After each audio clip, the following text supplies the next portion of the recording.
Welcome to our meeting. The date is August 19, 2025. The time is 6 p.m. This is an open meeting of the Grand Island City Council. The City of Grand Island abides by the Open Meetings Act in conducting business. A copy of the Open Meetings Act is displayed in the back of this room as required by state law. I ask that you join us and stand for the Pledge of Allegiance. I pledge allegiance to the flag of the United States of America and to the republic for which it stands, one nation, under God, indivisible, with liberty and justice for all. The city clerk will now perform roll call. Council President Sheard. Present. Councilmember Stelk. Present. Councilmember Conley will be absent. Councilmember Nickerson. Present. Councilmember Brown. Present. Councilmember Hawsey. Present. Councilmember Mendoza will be absent. Councilmember O'Neill. Present. Councilmember Pollock. Present. Councilmember Landfear. And Mayor Steele. Present. Also present are Jill Grenier, the city clerk, Laura McAloon, the city administrator, Patrick Brown, the assistant city administrator and chief financial officer, Carrie Fisk, the city attorney, and Keith Kurtz, the public works director. A sign-up sheet was available in the lobby for individuals wishing to provide input on any of tonight's agenda items. If you did not sign up to speak on an agenda item, please come forward, state your name and the agenda topic on which you will be speaking.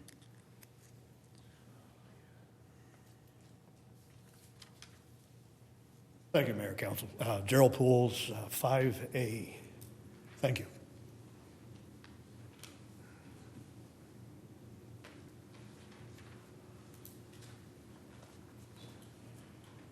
Hearing from no one else, we will proceed with our agenda. 5A, Fiscal Year 2026 Parks and Recreation Budget Proposal. Mr. McCoy. Thank you, Mayor. City Council.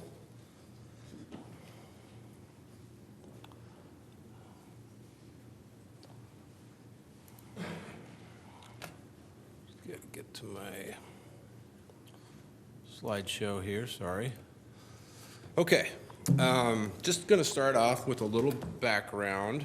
So the Parks and Recreation Department is comprised of 5 divisions. We have the Parks Division, Recreation, Cemetery, Golf, and the Shooting Park. Park Operations is basically our maintenance division. They're responsible for the upkeep of ball fields, park courts, playgrounds, trails, park trees, etc. They have 14 full-time employees, and they try to hire about 22 seasonal employees each year. The Recreation Division, which consists of Island Oasis, the Field House, Stolly Train, Lincoln Pool, the Children's Summer Programs, have 3 full-time positions, and they'll hire up to 150 seasonals each summer. The Cemetery Division has 5 full-time staff, 1 part-time staff, and they try to hire about 6 seasonals each summer. So now, Jackrabbit Run Golf Course is managed by Landscapes Unlimited currently, and Heartland Public Shooting Park is managed by Hornaday. In the audience today, we have our superintendents from Parks, Recreation, and Cemetery. We have team members from Hornaday and Landscapes to answer any questions. So just a little bit more background. So the way the management contracts are, made up, so Landscapes will actually provide a operational budget to the city for approval, because the revenue is actually the city's revenue, the expenses are the city's revenue. The way the shooting park is set up with Hornaday, they don't submit an operational budget because they collect the revenues, they set the fees, but they also are responsible for all the expenses. That's how that's set up. But they will submit a budget for capital expenses and that type of thing. We'll talk about that a little bit later. So In your packets, there was probably almost 70 slides. I'm not going to go through all the slides, and the ones I do, I'm going to fly through as much as I can, just in the interest of time. But if council has any questions on any of the information in your packet, please, turn your light on. If I go too fast through a slide, turn your light on. I'll answer any questions, and we can dive into to each thing. And at the end, I'll leave some time for the Hornaday team and the landscapes team if they'd like to make any comments or answer any questions from council. Okay, getting into the presentation, you'll see our personnel and operating proposed budgets. Overall, we had an 8.8% increase in personnel and a 12% increase in operating. Really, this budget that we turned in reflects our master plan. Council might recall that we just recently completed a master plan for the Parks and Recreation Department. The master plan actually recommended 2 full-time additional FTEs for maintenance worker and 8 additional seasonals, and increasing our operational budget from $3,375 per acre to $4,015 per acre. But we realized that's a lot to bite off right away. So what we did is we took a 2-prong approach. We are requesting 1 FTE, 1 full-time FTE, and increasing the budget by $120,000 for our park operations to do things like hiring out of spraying and some irrigation services, small projects, and tree services. But we are proposing, on the revenue side, we are proposing $150,000 of revenue to offset some of these expenses attributed to the work that we do in the Good Life District, whether it be the Veterans Complex or Eagle Scout Park. So there's some opportunities there. We spend a lot of staff time. There's utility costs. There's projects in those inside the Good Life District. There's repairs, fertilizer, you name it. There's over we anticipate there's over $150,000 of costs that we could bring back to the department from the Good Life District. Okay, so here's the 1 FTE request. This is a full-time maintenance worker. This is a skilled worker position. They're going to be able to handle heavy equipment, be able to groom athletic fields, work on playgrounds. But really the primary thing we want this individual to do is help us with our, some in-house help with our irrigation systems. We have 62 irrigation systems in the parks, 62 irrigation in 34 parks, and they're all commercial irrigation systems.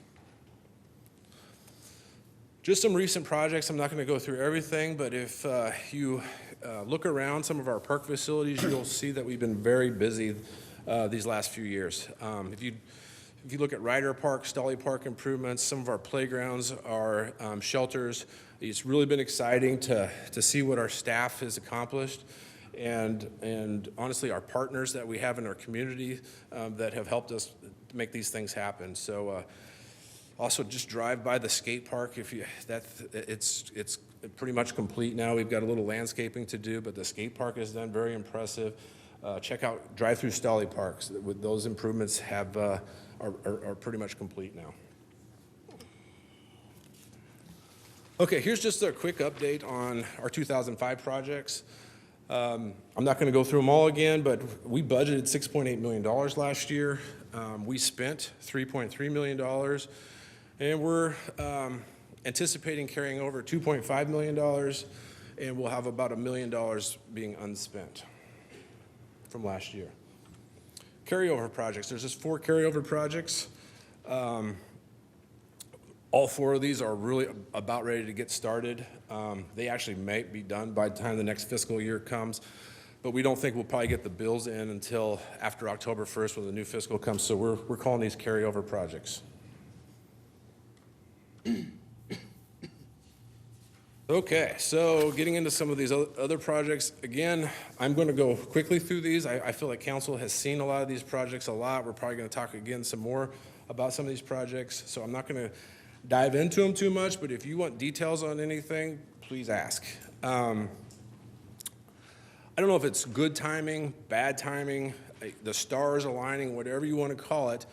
we would have a pretty normal budget if it wasn't for what I'm starting to call the big four projects. So we've got four projects that have are just coming to the top right now at this time.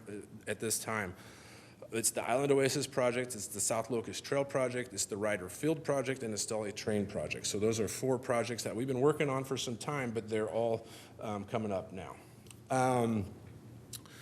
Island Oasis is the first slide here. So as council might remember, we did a master plan, a facility evaluation of Island Oasis back in 2002. They gave us some great recommendations. We had public input on what the public would like to see the water park to be.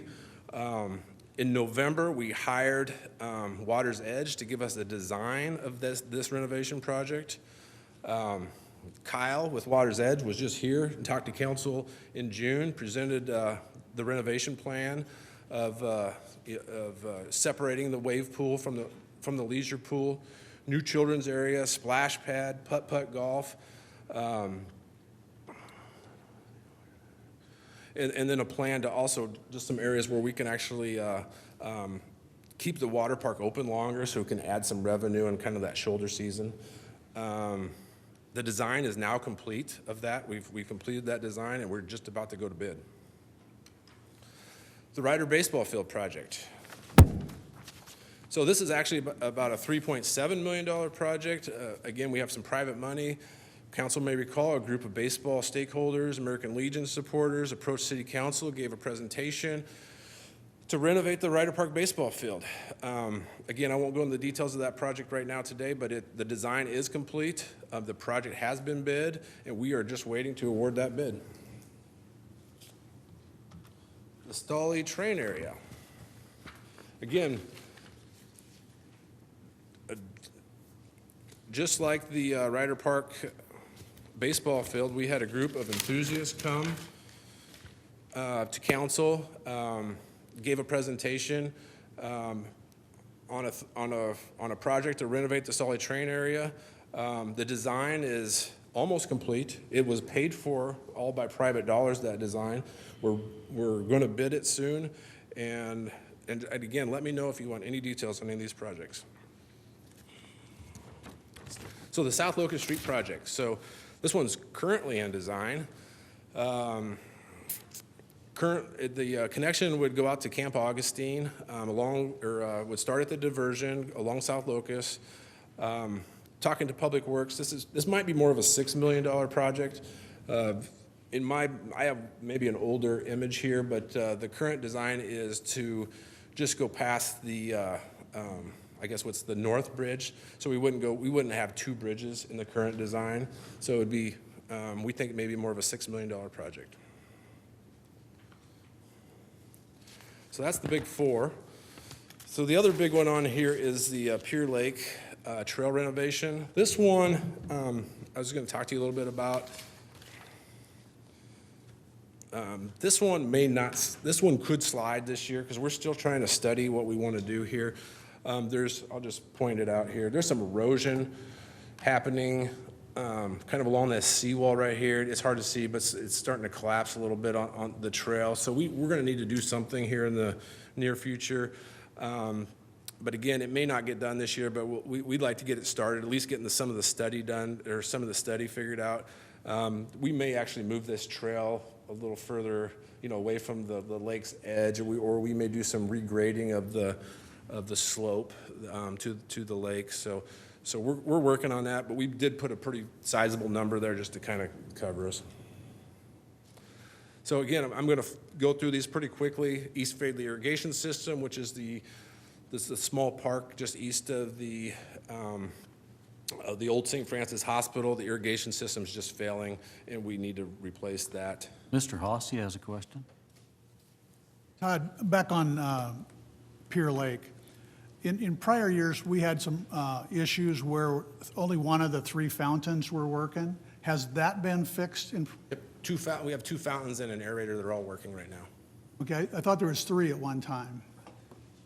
But there was three, but not quite a while, 15 years So what Barry's saying, that there was 3, it's been quite a few years, so we've been operating with 2 for quite a few years. There is an underwater aeration system also, so a lot of people may not know, so that has been incorporated. So the issue that was caused by only having the one working sprinkler, which was the smell from the water, that's the calls I was getting.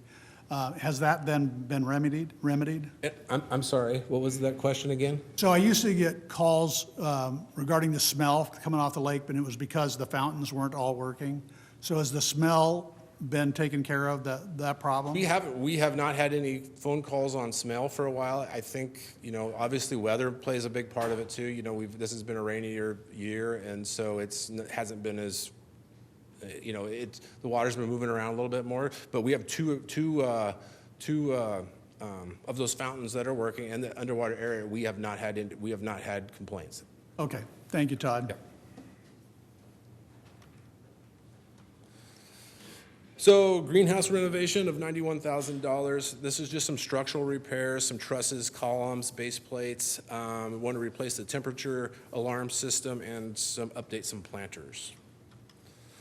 Cemetery columbarium, the ash burials are very popular, so we want to continue to add columbariums to the cemetery. Ashley Park playground replacement. This is just kind of an ongoing effort. We've been doing a pretty good job of replacing some of the outdated playgrounds, and this is the next one on the list.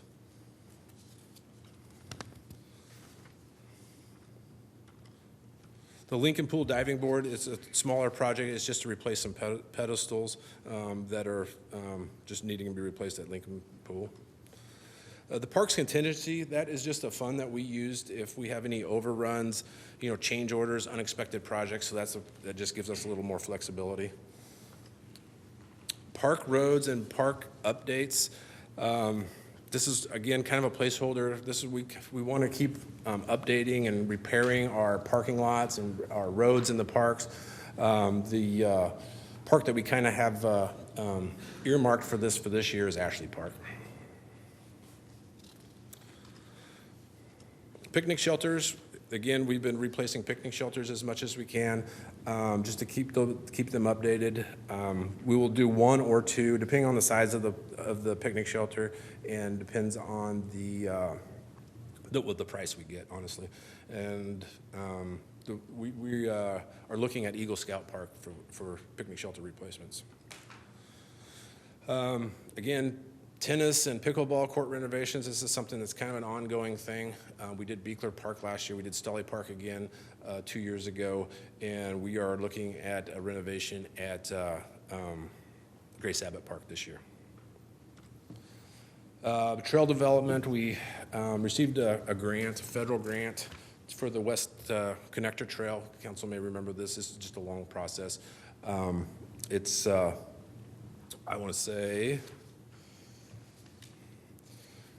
$365,000 total of City of Grand Island dollars, and federal portion is $1.46 million. And this is just to kind of keep the design process going, and the construction would be planned for 2027. Okay, capital equipment. This is a small list for us, actually, that what we usually have.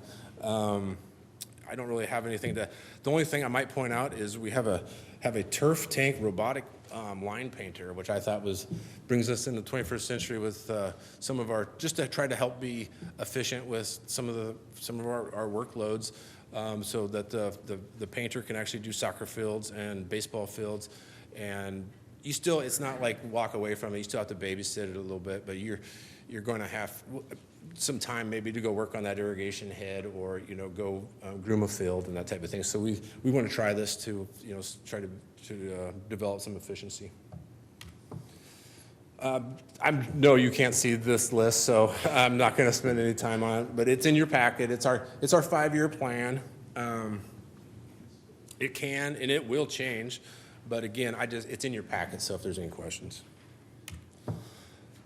So the golf budget, like I said, the golf course submits a budget. I don't have their official budget. It is in your packet. I think it was like the last page in your packet. So if you have any questions on that, I know, like I said, the landscapes team's here for any questions. And this is kind of just I guess, a highlight of the golf course budget. And I see there's lights on, so. Mitch? Are you sliding into golf course now, or will this still be under the parks umbrella? Because I have questions. We're basically sliding into the golf course and the Okay. shooting park now, So yes. before we get into those two, I've still got questions from your previous presentation. Okay. Looking at the four big projects that you're talking about, and I know we've talked about this capital, and we've not nailed anything down yet this year, and I'm not sure when that will be nailed down for exactly what projects will be approved and which will be funded and how they'll be funded. That still has yet to be determined. But out of those projects, there's only one that I'm aware of that has a recommendation of being completed within this next fiscal year, and that's the Island Oasis, the big one, the $16 million. If that was approved, they said they think they could have that done. On those others, what is your guesstimate when we're looking at Ryder Park? Is that a 1 year, or is that multi-year? Yeah, we'll have it done. The plan is we're going to try to award it on October 14th, and we will have baseball games on, if everything goes to plan, we'll have baseball games on there by May 25th. Well, that could and should be done in the next fiscal year. So that could be two projects that could be done with deliverables. The Stanley Park train project, a lot of parts in there. How does that pencil out as far as completion? Is that multi-years? We're gonna kind of wade through that a little bit, but as I mentioned, the design is almost done. We're planning to bid that yet in the next, 30 to 60 days probably, and we could have construction going as soon as if we have good weather this year and into the spring. We think that that one will be done in 2026 as well. Everything that was on the plan you think could be done within a fiscal year? Yes. Okay. All goes well. Well, there's three that could be done with deliverables to the community, people that can enjoy those things. I'm not going to talk about the South Locust Trail thing right now. I'll probably talk about that in the next meeting. The Pier Lake thing, you said that's possible you could push that back. So there are some dollars there that might be able to be utilized this year, and that could be pushed back. So that's something that we can factor in as we're talking about capital here this year, it sounds like. Yes, we still, there's some legwork to do there yet, so it may take, it might be 27 by the time we get it complete. Okay. Then you talked about Grace Abbott Tennis Court, which I live a block and a half away from. Is that going to be, you see that being a tennis/pickleball development? It's not being used much as tennis right now, but I don't know if we could have a dual-purpose court set up, or what's your thoughts on what's the plan on that? Maybe. So honestly, it does need to be rehabbed. It's due to be rehabbed. We're going to look at both options. I think we've been kind of looking at what can we do with it, who can we serve, and who's going to benefit the most. But we don't have a pickleball court layout for it yet, so we're still in the planning stages for that as well. I would sure recommend that you look at that, even if there's a way to dual purpose that with additional lines. We do that at the field house. Is it ideal? No, but once people know what the lines are, they can play. And tennis, as a guy that lives a block and a half away, I probably see less than 50 people a year even standing on that court. But that, obviously, I'm not there every minute of the day, but I just don't see it utilized hardly at all for tennis. But I guarantee it would be utilized for pickleball, and if we make a dual purpose, that would be great. Then lastly, I want to commend you and everybody that was involved, our volunteers and everybody, on this beautiful Stanley Park garden that's been transformed, just transformed that place beyond words. It's just incredibly beautiful. And we've got the Hornady Pavilion there, and we've got all of that. Gorgeous. What is the plan to make sure that that looks just as good 3 years from now as it looks today, because I hope the answer isn't volunteers, because we're going to be asking too much for volunteers to keep that up, in my opinion. So what's the thoughts on that and the maintenance of that to ensure that it looks as great forever as it does right now? Well, first of all, I echo what you said.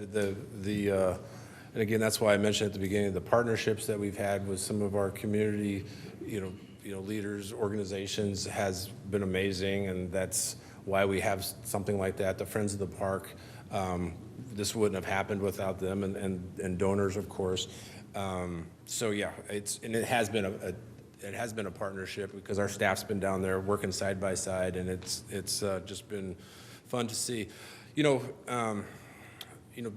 Standing here before you today, this is the process that we use in the city, is we submit our annual budgets, and this is important to us, right? To keep this up. So, and we have a master plan. We will be requesting, funding to support park facilities, and this is a park facility. We don't have, and I think maybe you talk about, if there's an endowment account or a fund or anything. There is nothing like that for that particular facility, like there is at the Ryder Park Perney Playground. But again, that's the process that we use. We make requests to City Council and to keep park facilities nice for the community. Yes, but we have fall to go through. We have spring of next year, which falls in this fiscal year budget that we're talking about. And do you have any funds in there to help take care of that area as needed without relying on volunteers, their abilities to try to keep it up? Do you have staff that's able to do that? I mean, because the stuff has to be watered, and when the leaves start falling, changes everything in there, because the leaves have to be taken care of. We've got a beautiful gem there. We have to make sure that it looks that good, and it's just through some maintenance, probably on a weekly basis. And then once we get into fall and the leaves are falling and the snow's on the ground, it's not an issue, but come spring, it is an issue again. And the funds need to be available, the personnel needs to be available. I don't know what that plan is, and I get very nervous to see all of that beautiful work go to pot if we don't have an actual plan to make sure it stays up. Yeah, I mean, right now, it is, again, a partnership. Our staff is down there working side by side with the volunteers. If the volunteers, were to step away, then we would have to spend more time down there as a staffing standpoint, and then I would see, yes, probably more requests coming to City Council for additional staffing, to take care of those things that are important. But right now, today, we're working our staff is working side by side with the volunteers, and it's a beautiful park right now. It is very beautiful, and I would not advocate for volunteers to go away. I just want the city not to be dependent on volunteers to maintain what we have that's that beautiful, and that would go across everything. And it might even mean contracting with somebody else that does that kind of work, so you don't have to do it, because again, this isn't going to be a high maintenance. Every day you have to be out there. It's going to have to be spot checked occasionally by people that know what they're doing. Our volunteers played a huge role in that. I think some still want to be actively engaged, and that's great, and I would sure encourage that. The knowledge they have is invaluable on how some of that works, and I just don't want that to fall apart, nor would anybody that's appreciated what's come from that. I totally agree, and I do want to say, even in our Parks and Rec master plan, we want, I think, yes, we have to adapt, and if the volunteers were to disappear, then we would, have to change change some of our requests and that type of thing. But we want to foster more volunteers. As part of our Parks and Rec master plan, we want to have more partnerships. We hope we can grow it in the future. We hope that becomes more of a community pride, to be able to, work side by side with city staff and have these beautiful parks facilities. Okay, all righty, thank you. Mr. Sheard. Thank you. Your slide that had the spreadsheet zoomed out, I had to pull it up on my phone just to kind of look at the numbers at the bottom of that.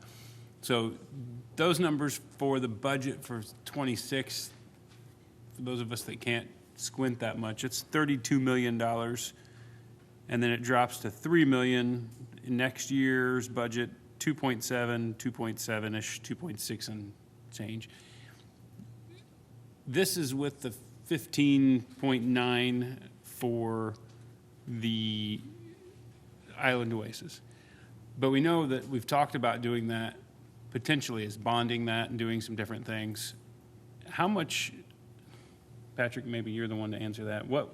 How would we bond that? How much is that going to actually cost us over what time period? Have we decided that yet? No, no, excuse me. Depending on if we want to use cash reserves, how much we want to borrow.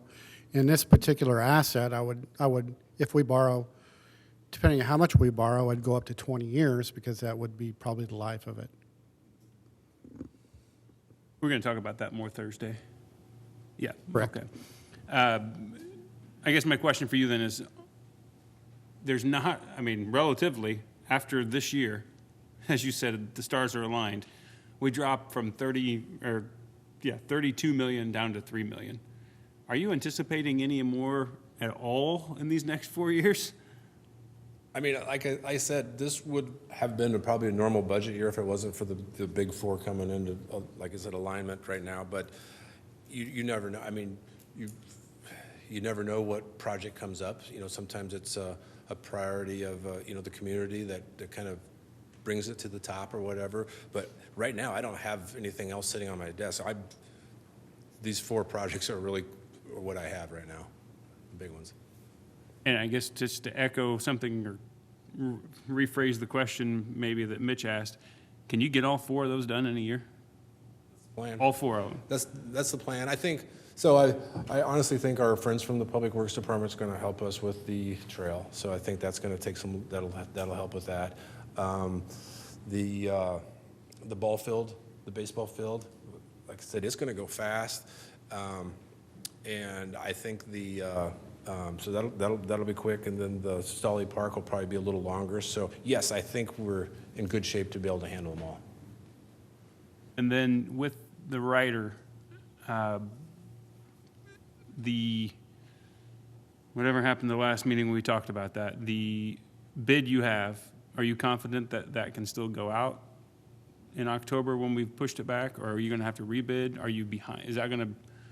The contractor has indicated that he will hold his prices. So that's a really big thing, yes. Bless him. Them. Okay. All right. Thank you. Mr. Pollitt?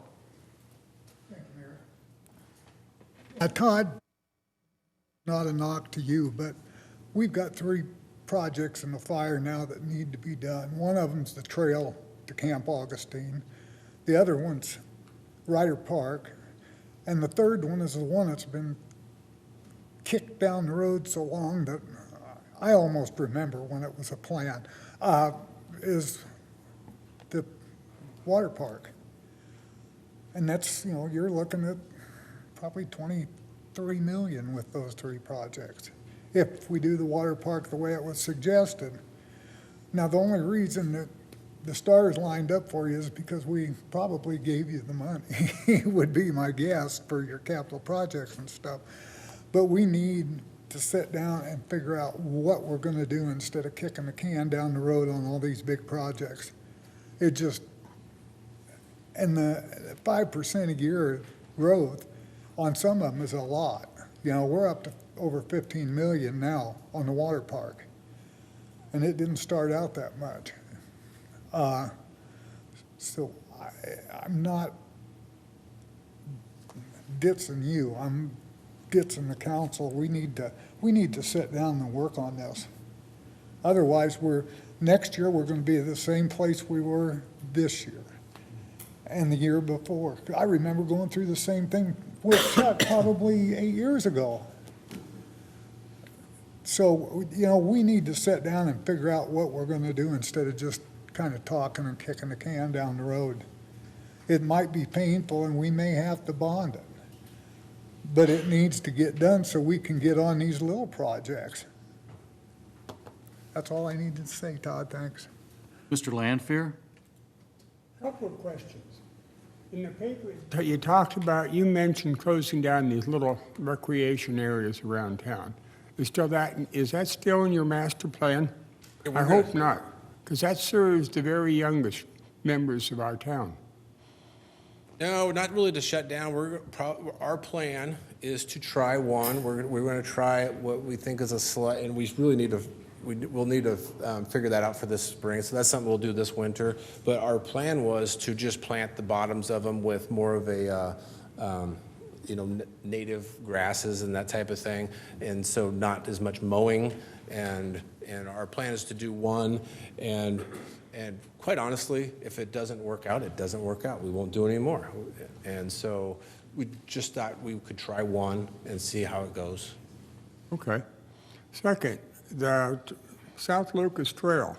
How did that slip into your budget? I don't remember the council ever talking about that seriously. And as far as I'm concerned, until something is done by the state at Camp Augustine, this is a no-go. It's a sidewalk to nowhere. There's nothing down there. You go to the end, you turn around and come back past cornfields. And this is not the right time, in my opinion, for it. And you have plenty of other big dollar projects in your budget. This would be one that could really wait until we see some progress at Augustine. Thank you.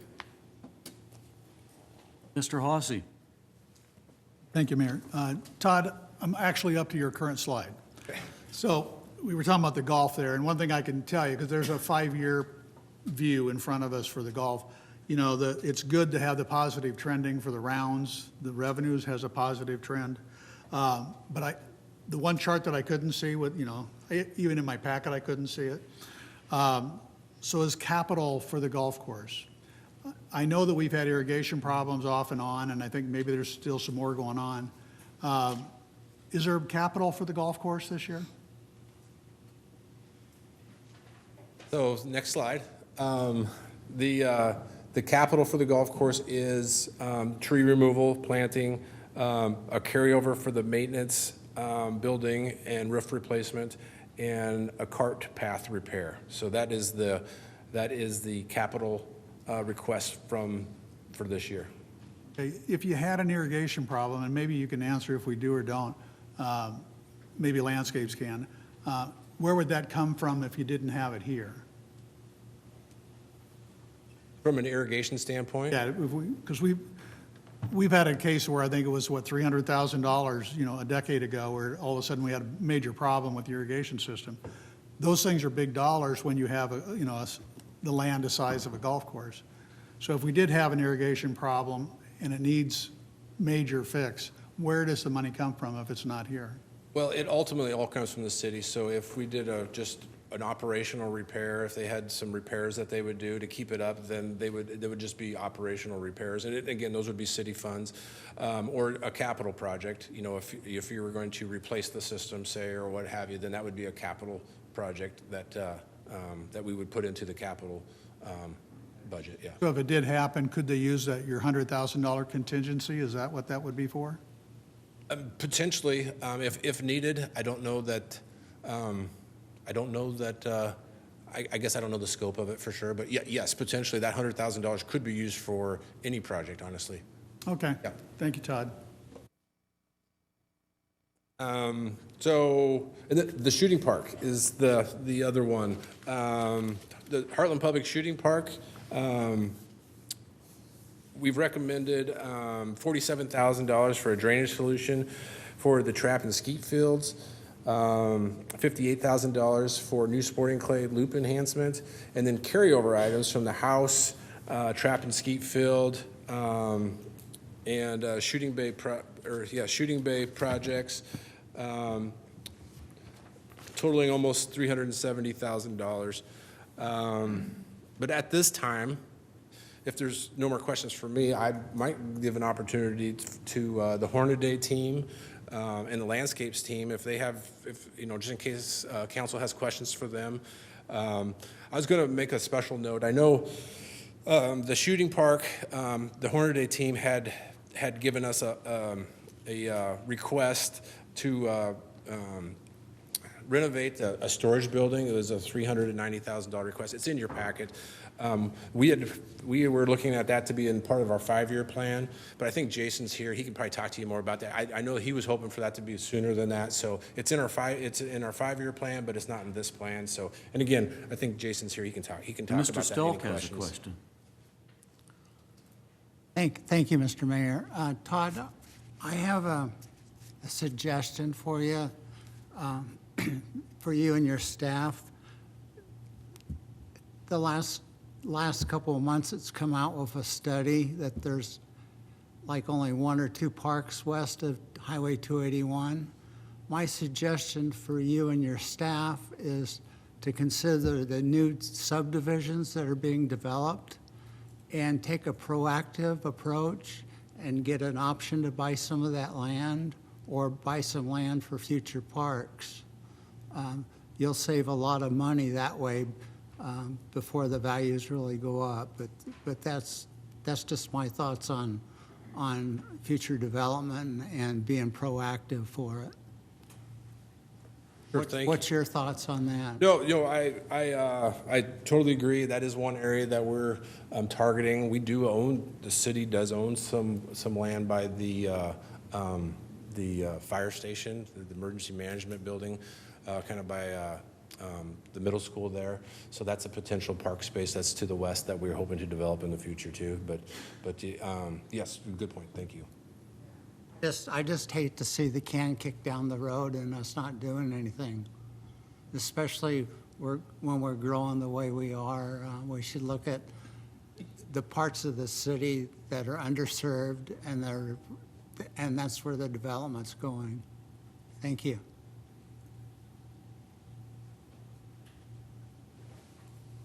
So with that's my presentation. I'd like to give an opportunity if, like I said, the Hornady team or the landscapes team would like to say anything.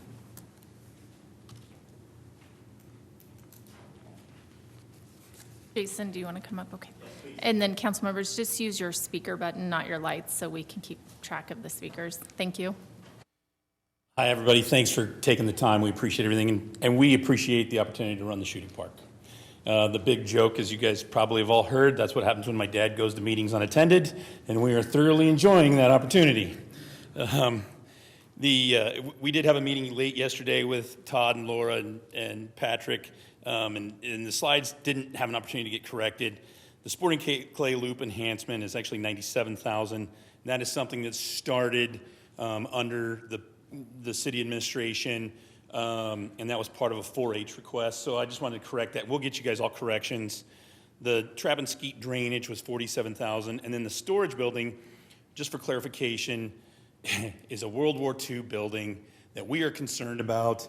It's fantastically built. The reason it's listed at $390,000, and we can debate this, but I probably won't do it with a microphone and a newspaper reporter here, is there's some asbestos there. If we didn't have to talk about that, we could probably do it for about $60,000, but I wasn't allowed to talk about any of that with city officials in the room.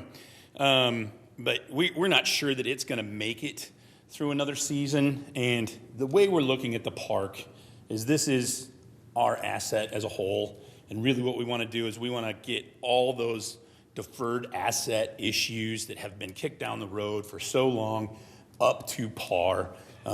We don't care. We have paid all the expenses to bring the equipment up to speed, all the other things. We've fixed tractors, we've fixed golf carts, we're fixing all those things.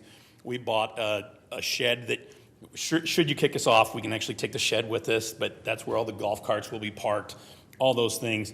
But as far as the capital structures, those are yours, and we want to get those protected and taken care of so that we can frankly get to the business of marketing the park. We had an impact, according to the CVB, we brought in about $2.1 million to the city this last year. We think we can multiply that by fairly substantial numbers.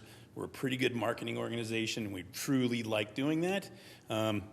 Frankly, I don't want to stand here and talk to you guys about World War II structures. I want to have places where we can put prizes and other things for people that can come enjoy the park, and we can store them. And so that's what we're asking for. That's what we're looking to do.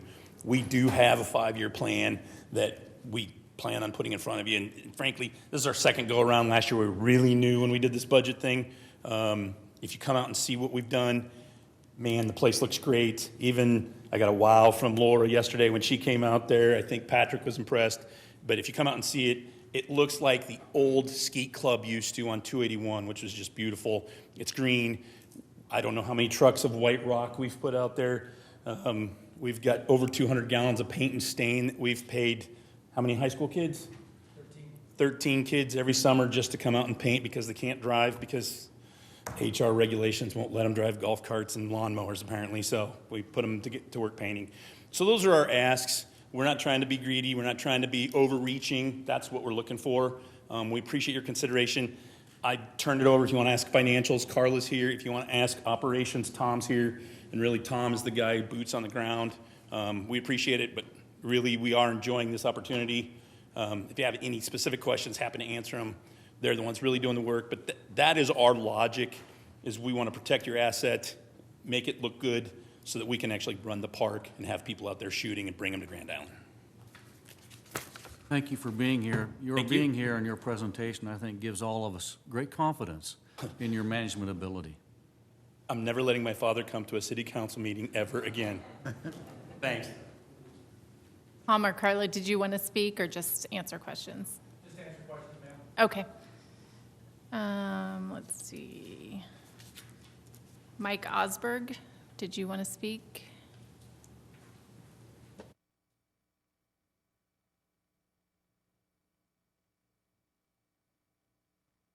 Mike Osberg, and I live at 1626 Coventry Lane.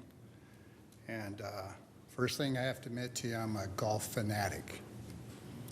Consequently, I go to different places to play golf, different states, different cities. And I'm here to tell you that we have probably one of the nicest courses around anywhere. Now, the second thing is of having a nice course is how is it managed? We had, a lot of players had their doubts when we had the new management system come in, and those doubts have all been relieved. They've done a heck of a job. And I'm just here to announce the fact, from a golfer standpoint, I'm proud to have anybody come to town and play at our municipal golf course. Thank you. Thank you. Suzanne Osberg, did you want to speak?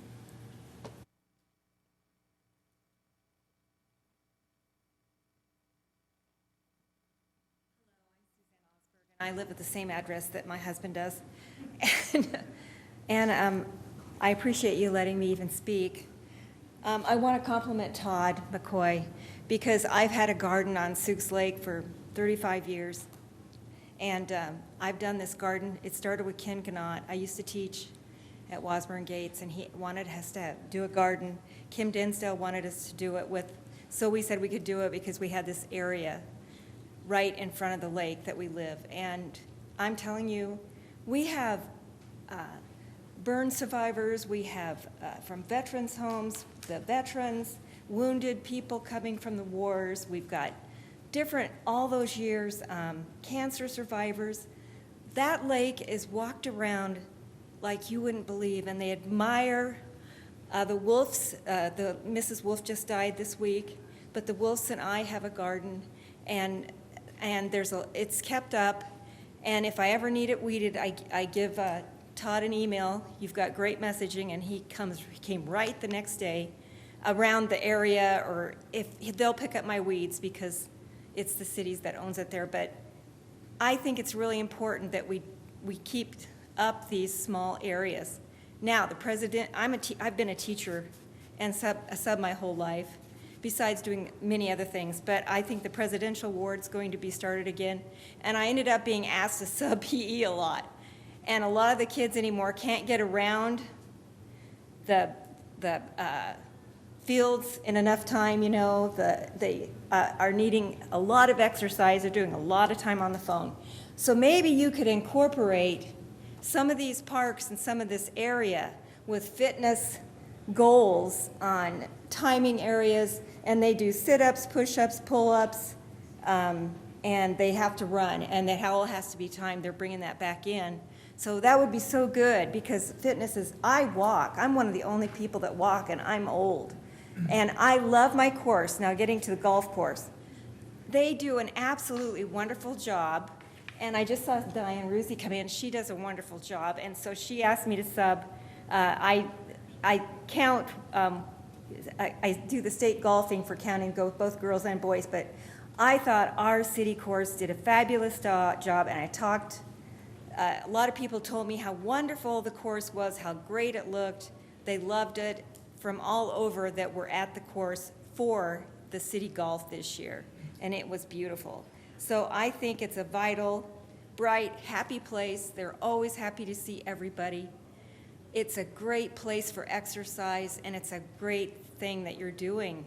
And I mean, that golf course is gorgeous, and they're always, always really nice to all of us. And I've got golfers in my family, and in fact, I had a daughter that she ended up scoring in the top 10 3 times, and she ended up going to California to play at Sacramento. She had a 2 handicap for golf. So I never got her back. But anyway, it's a great sport. You guys are doing a wonderful job with this. And I'm really impressed with everything you're doing. Thank you. Thank you, and thank you for bringing up the importance of exercise, especially for youth. I appreciate that. Greg Geis, do you want to speak?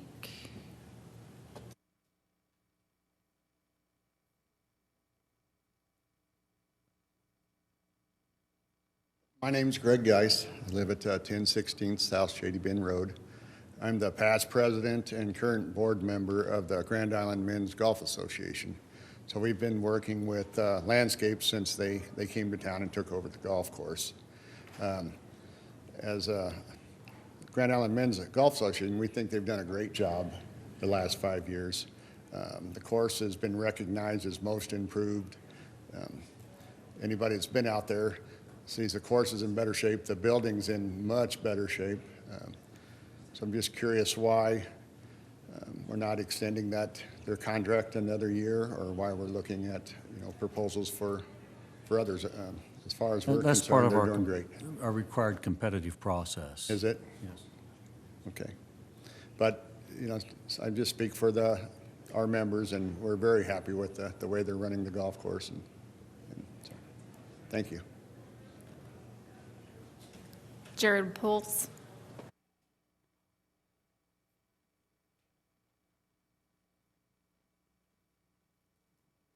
Thank you, Mayor and Council. I appreciate that. As far as the golf course is concerned, yeah, those golf cart trails need some work.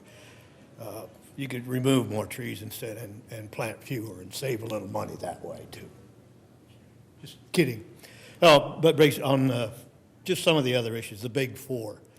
The train in Stanley Park, you got you got some people that contributed a significant amount of money, but raising 25% of the projected cost.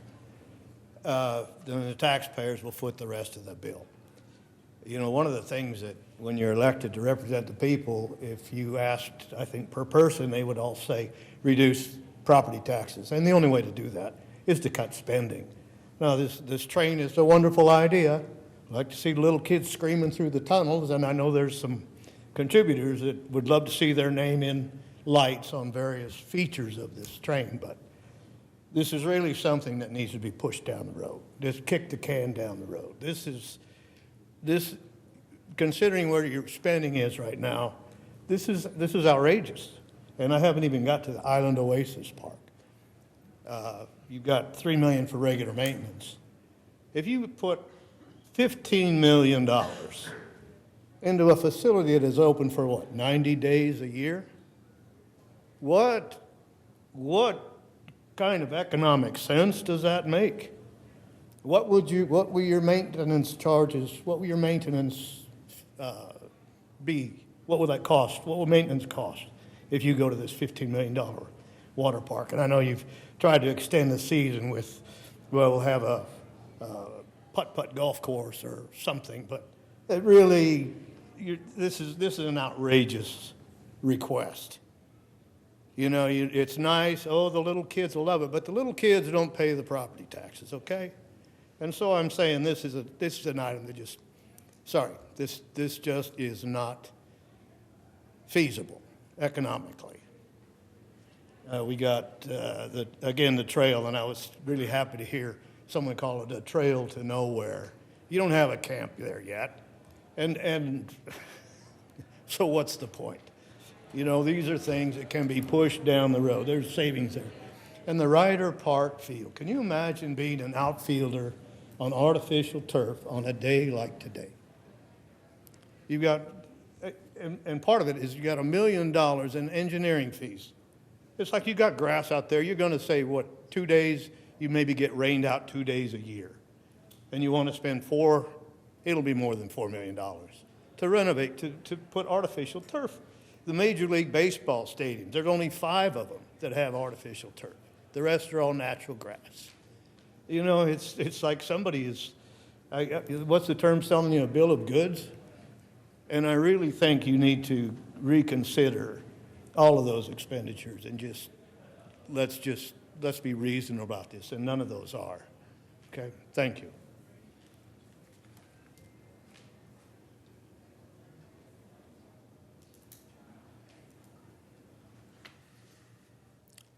We'll move on to item 5. I'm sorry. Mayor Steele and councilors, my name is Justin Arlt. I'm with Landscapes Golf Management out of Lincoln, Nebraska. Just wanted to take a minute and thank you all and give you a high-level perspective of the relationship that we have with the city of Grand Island. It's been fantastic over 5 years. We're really looking forward to 2026 and the budget that we presented. And I just wanted to give everybody an opportunity to ask any questions on the budget or the operations. We feel that we've improved the experience and the service, providing value to the residents, taxpayers of Grand Island, and the visitors that come here for golf and recreation at a very high level. I couldn't help but notice for the first time I saw the vision that you posted that said the Parks and Rec wants to be the premier destination for recreation, and that marries up perfectly with us wanting to do the best we can and be the best in the golf market here in the region on your behalf. We feel like we've really made some good technology advancements. We've automated the tee sheets, upgraded the website, applications, and online tee time capabilities. We've improved the golf cart fleet and GPS to provide a better experience, better pace of play, and monitor and geofence those carts to make sure Joel and his team can keep the golf course and the playing conditions as competitive and as good as we can to provide a lasting memory when people come out to play. Sedona and our team have added food and beverage services, and the golf shop has added services, so people don't need to travel somewhere else for a bite to eat before or at the turn or afterwards. They can get something there. And then merchandise-wise, same thing. They can get fit for golf clubs.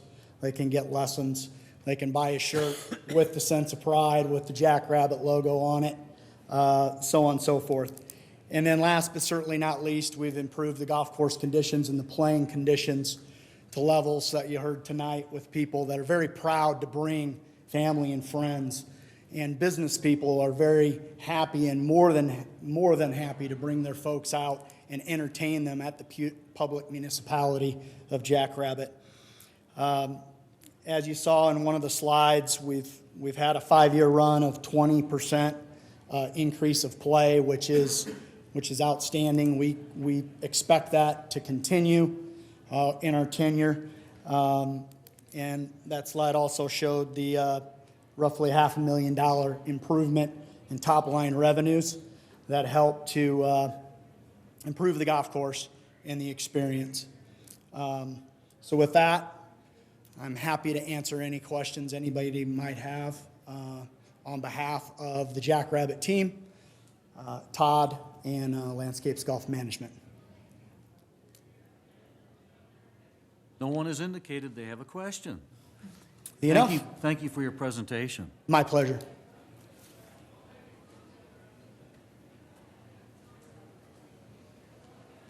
Item 5B, fiscal year 2026 Heartland Events Center budget proposal, VenuWorks. Mr. Tarwater?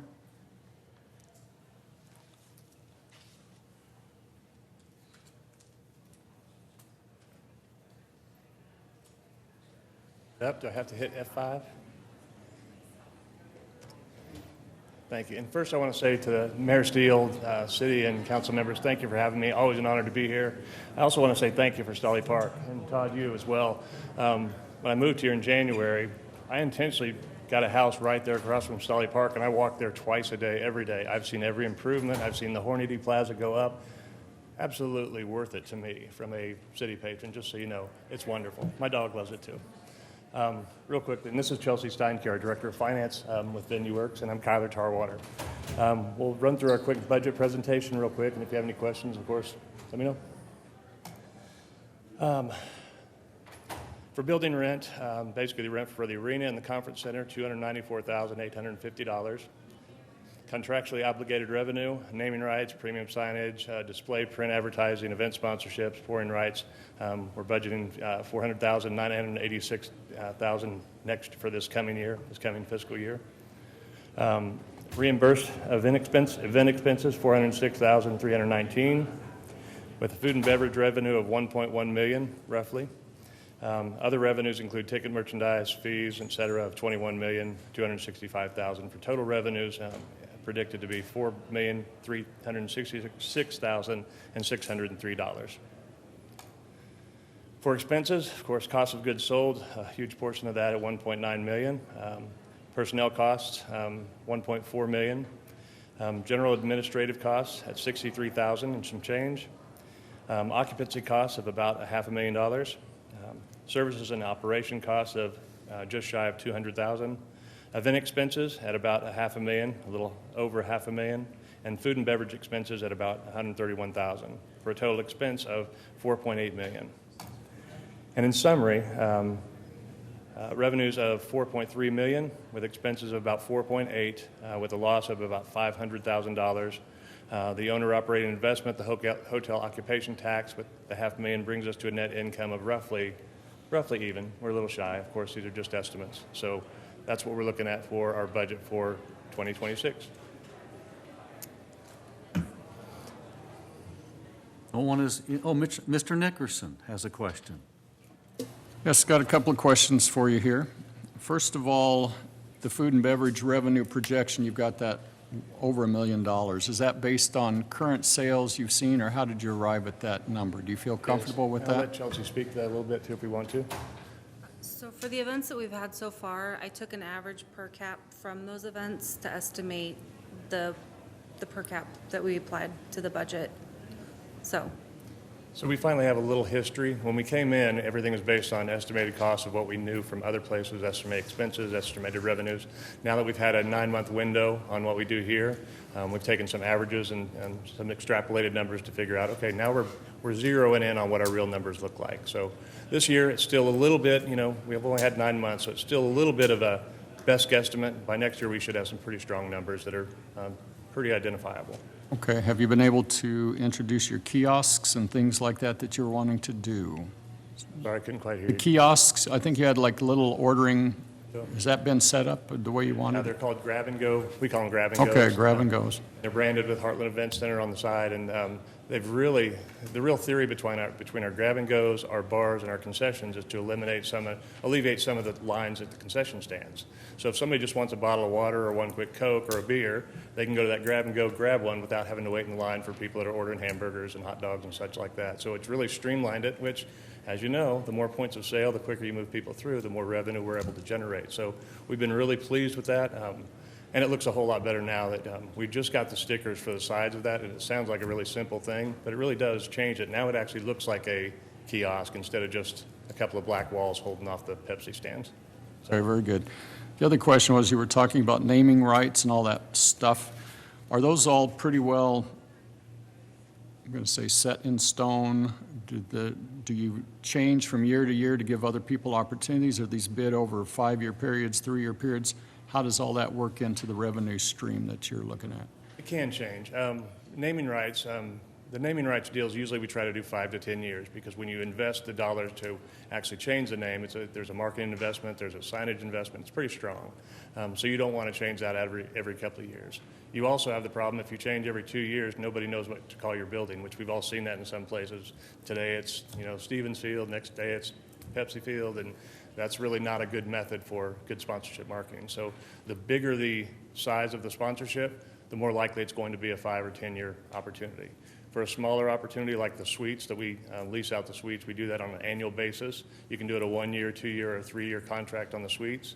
It's probably a good mix of about 30% are at about 1 year, 30% are at about 2 year, and 30% are about 3 year. And they get an incentive if they sign for a 3 year deal. The increase that we build into the program every year is much less versus if somebody buys it year by year, they might be affected by the increase that we change to. And there will be a significant increase this year to the 2 suites that we have available to sell, and they'll jump up quite a bit. So the original suite holders that have already contracted are somewhat grandfathered into a much lower cost of what the new suite holders will have. Okay, very good. Well, thank you. Thank you both for being here. Thank y'all. Appreciate Thank it. you. The city clerk will take a couple minutes to reset our system for our regular meeting.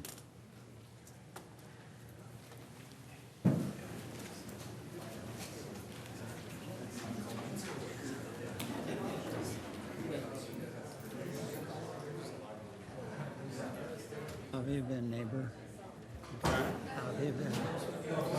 Survived the weekend?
Thanks for keeping on 30 seconds. No,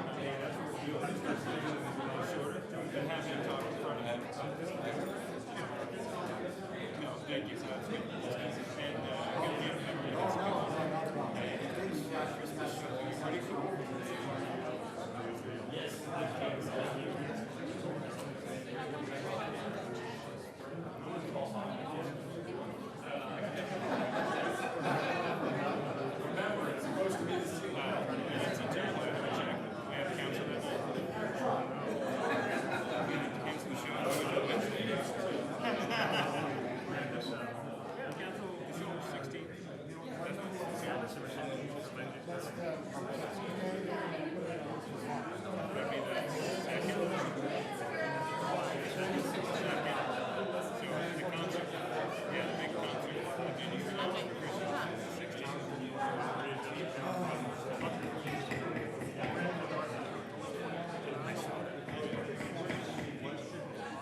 Let's bring the room to order. Let's bring the room to order, please. We're going to get started on our regular meeting.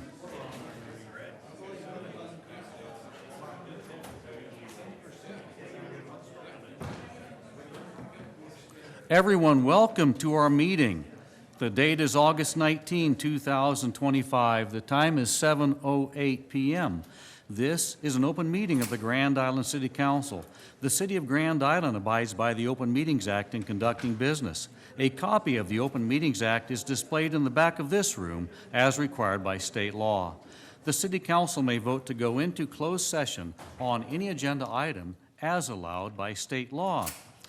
Please stand and join us in the Pledge of Allegiance.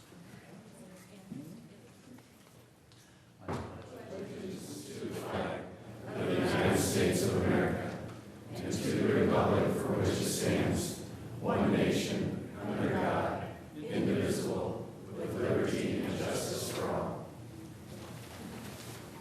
The city clerk will now perform roll call. Council President Sheard. Present. Councilmember Stelk. Present. Councilmember Conley will be absent. Councilmember Nickerson. Present. Councilmember Brown. Present. Councilmember Hazy. Present. Councilmember Mendoza. Present. Councilmember O'Neill. Present. Councilmember Pollock. Present. Councilmember Lanfair. Present. And Mayor Steele. Present. Also present are Jill Grenier, the city clerk, Laura McAloon, the city administrator, Patrick Brown, the assistant city administrator and chief financial officer, Carrie Fisk, the city attorney, and Keith Kurtz, the public works director. Individuals who have appropriate items for city council consideration should complete the request for future agenda items form located at the information booth. If the issue can be handled administratively without council action, notification will be provided. If the item is scheduled for a meeting or study session, notification of the date will be given.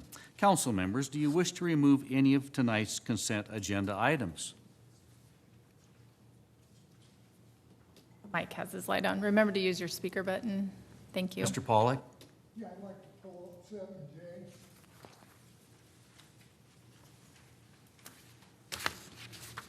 Thank you, Mr. Pollock.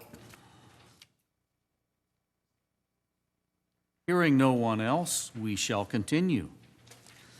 A sign-up sheet was available in the lobby for individuals wishing to provide input on any of tonight's agenda items. If you did not sign up to speak on an agenda item, please come forward, state your name and the agenda topic on which you will be speaking. Good evening. Shazam, good evening. Chris Kotulak, Kotulak, 5066 Fort Carty Road, Grand Island.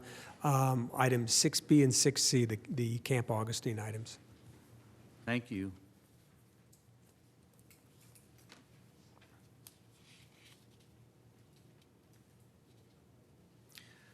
Hearing no one else, we shall continue. The first item on our agenda is 6A, recognition of Stanley Steele for 35 years of service with the City of Grand Island Police Department.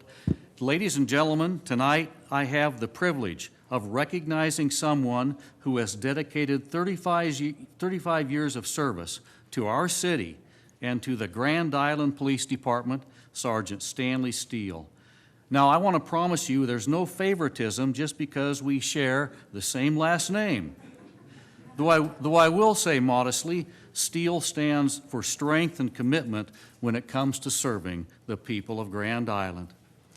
Stanley's career has been nothing short of remarkable, from his years as a patrol sergeant making sure our streets were safe, to stepping up as a task force commander in 2018. He has always been the kind of leader who sets the standard for others to follow. His steady hand and sharp instincts have made a lasting difference in our community. On behalf of the City of Grand Island, thank you, Stanley, for your dedication, your integrity, and the legacy you have created. You've made our community stronger and safer. Congratulations on 35 years of service. You've earned every bit of appreciation we can give. And now Mrs. Grenier and I will meet you down front to present a certificate and a City of Grand Island lapel pin.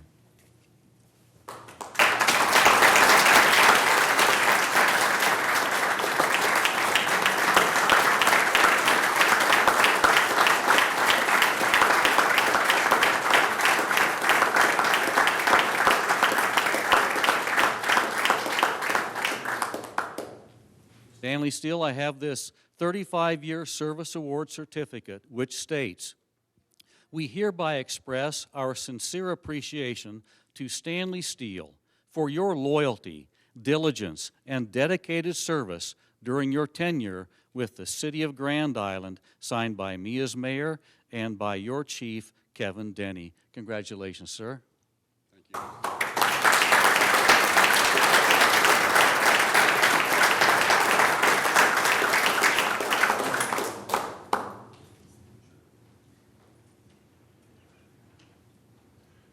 Well, it's a very humbling experience to have this number of people who showed up to, I guess, honor me. It's been a privilege, and I thank the City of Grand Island and the Grand Island Police Department. Thank you.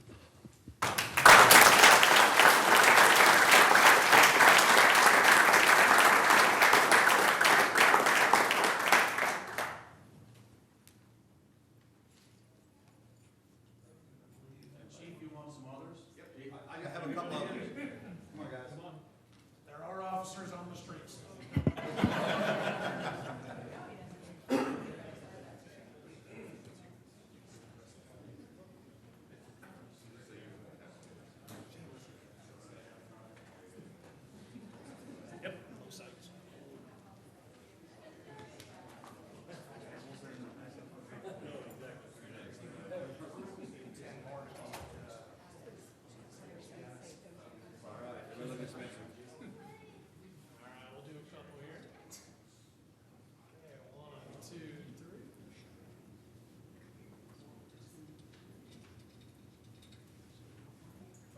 Guys should all smile.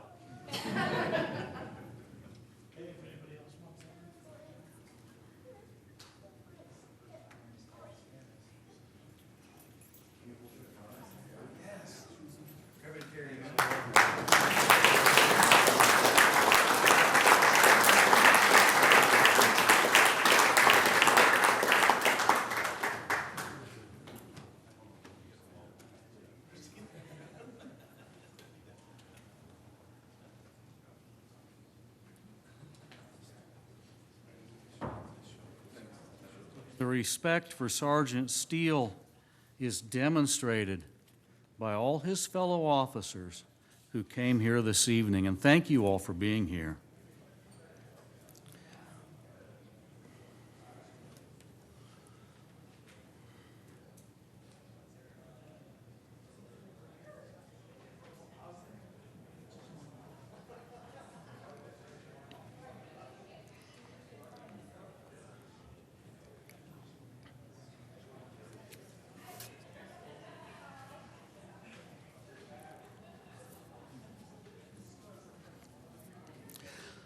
The next item on our agenda is 6B, discussion with Nebraska Game and Parks regarding development of State Park.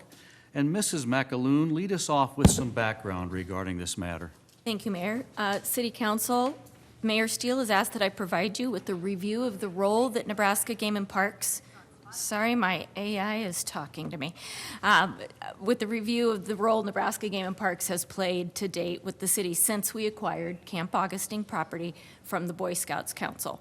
As you know, the city went through an extensive public process to develop the Camp Augustine Master Plan, which I'm hoping Jeremy can display on the screen for me since I don't have access to it.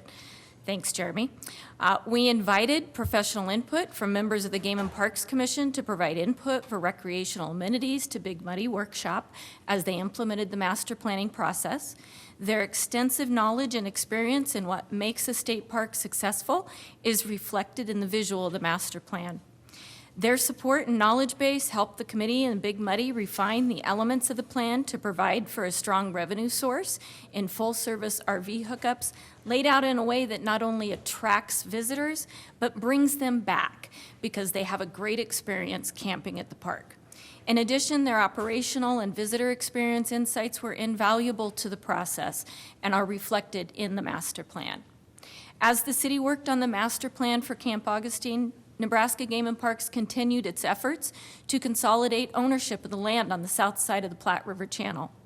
2 years ago, when the city closed on the purchase of Camp Augustine with the vision for a future state park at the entrance to Grand Island, that land was the land that was the source of that vision, over 500 acres, was actually held by multiple entities, including the federal government.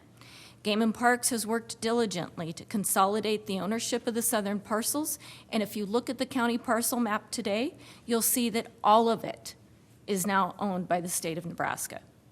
Finally, during the last session of the unicameral, the department worked closely with our own Senator Dan Quick to facilitate the ability of Nebraska Game and Parks to move forward from the planning stage.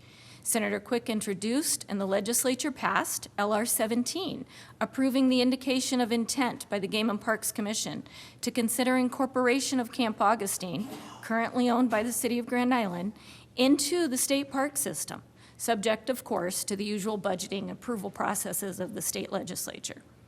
All of these steps have been achieved and made possible for Grand Island through the support of Nebraska Game and Parks Department, for which we in city administration are grateful. Mr. McCoy and Mr. Swenson's leadership in this effort has paid off significantly for the state, but also for the city of Grand Island, because we are now in a position to bring our shared vision of a state park at the entrance to Grand Island much closer to reality. Thank you, Mrs. McAloon, and I might add that Mrs. McAloon was a key player in the planning with Big Muddy Planning Group. And we have here tonight Mr. Jim Swenson and Mr. Tim McCoy from Nebraska Game and Parks. Gentlemen, please feel free to come forward.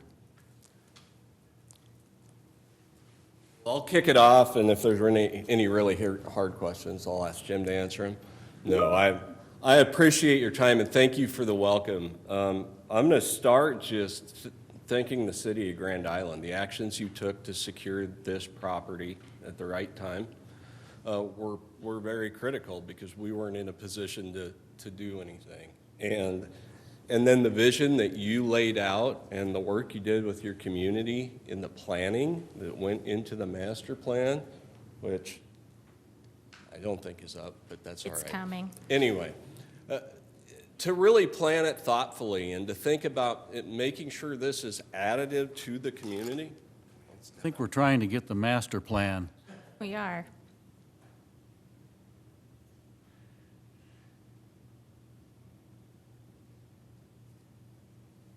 I'll keep talking, because that process... Yeah, I'm sorry, but you have to stay in front of the microphones. Otherwise, I'll get in a lot of trouble with the city clerk. There it is. There it is. I can work from there. Thank you, Mr. Brown. Yes, thank you. So this work was valuable, and you did it very thoughtfully in making sure it was additive to the community, trying to bring new features and new things that don't compete with what's already in Grand Island. And so we see this as a really high priority activity, and I will start with what happened several years ago with my Board of Commissioners, which my chairman, John Hoggets, here in the audience. We talked about identifying 3 main priorities for the commission, and one of those priorities was a central Nebraska state park, because if you look at where we have state parks in Nebraska, we kind of have them all around the edges of the state, and we have a donut hole. And the other thing this donut hole hits is the Tri-City area. You have a substantial population here. The other unique thing about this location, as compared to Mormon Island, it's on the north side of the river. It will be more peaceful. It will definitely add to that. It's also got great capability to bring in tourism because of the proximity to the interstate. 2 great interchanges on each end of that, one to Mormon Island. The Locust Street is just, a great access. And so as we look at this and the plans were laid out, part of the discussion was, how do we lay this out, make these good features, provide things that will provide people activities to do, but to still maintain some of that ability to embrace nature and to play in nature and to go learn, which is why an education facility, and that's sort of a outdoor education center we think would be a real keystone for this, with some classroom type areas so that people can come and we can also bring school kids in, and we can help them we can help talk about all of the great things that happen in this Platte River system. The other interesting thing about this is we're on a smaller channel of the Platte River.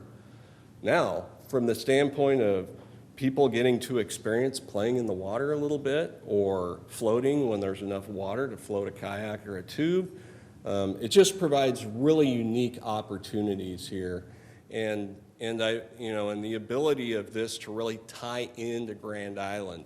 I think you're going to hear later about trails. Well, one of the interesting thing about trails is you consider your path forward, people that come to a state park, walk in or bike in, don't buy a park permit. So it will provide opportunities for people using your trails, if they connect to Grand Island, to be able to come down and enjoy the park because it's a vehicle entry permit. So we are excited about that. And the work on the south side isn't quite done. We're still trying to get the final piece, which is the NDOT mitigation land, but we're close. They're trying to clean up some details for the title transfer.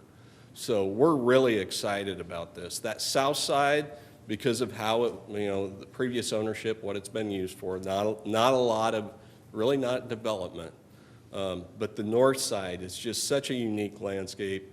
And, I see this as both honoring the history of Camp Augustine and just the actions of the city to really take great steps moving forward. So I want to thank you for that. I'd be happy to answer questions. Couple things. I'd like you to state your title with Nebraska Game and Parks. Oh, sorry. My name's Timothy McCoy. I'm the director of the Nebraska Game and Parks Commission. And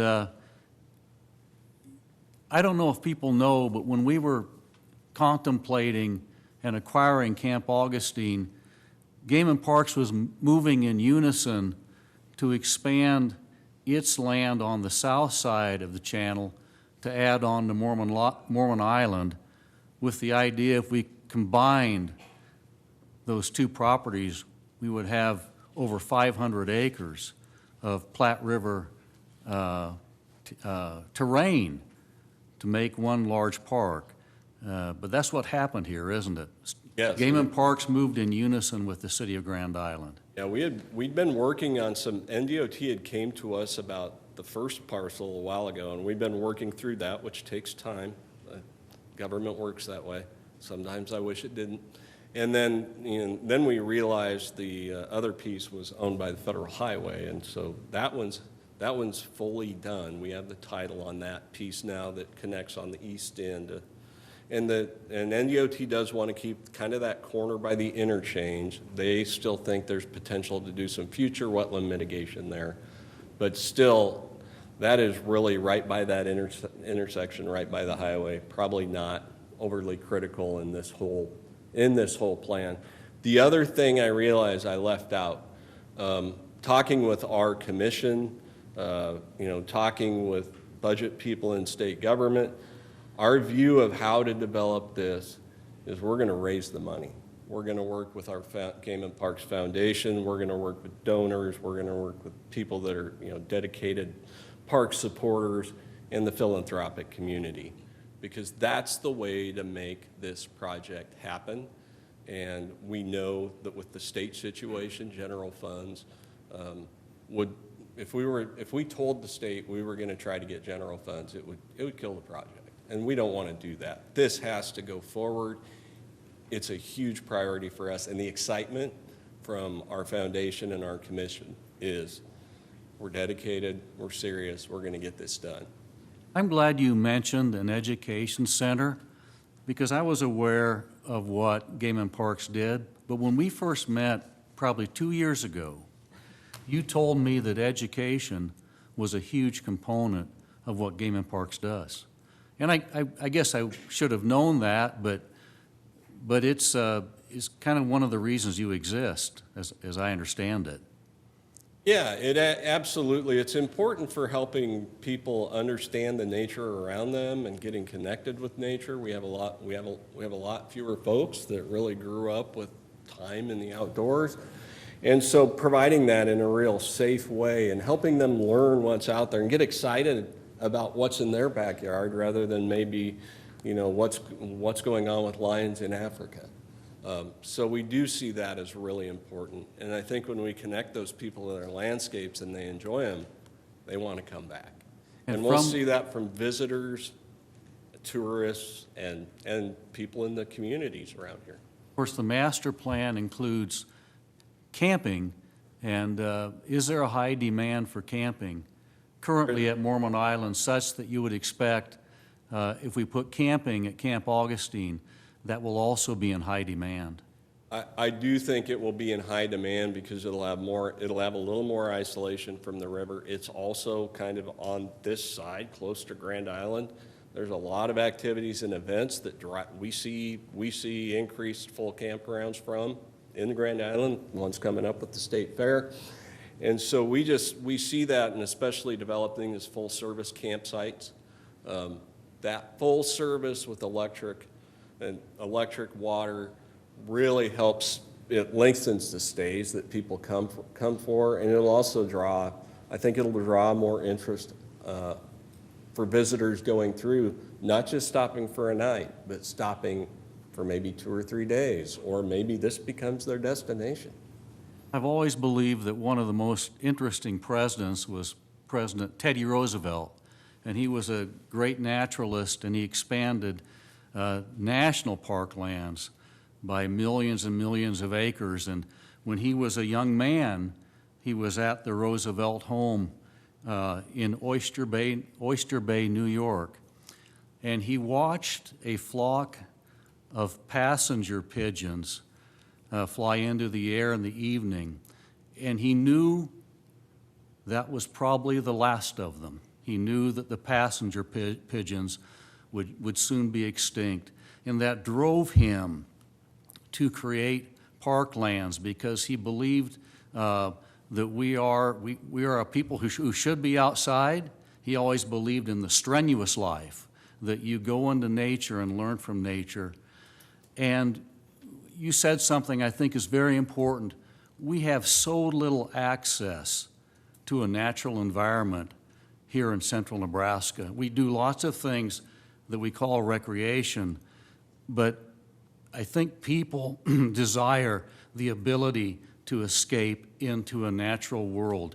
Do you see that desire at the other state parks around the state? We do, and we see it both with visitors that are coming in, for a stay in a cabin or a stay at a campground, but we see a lot of day use. We see a lot of families that will come out on a weekend or on a weekday just to come explore.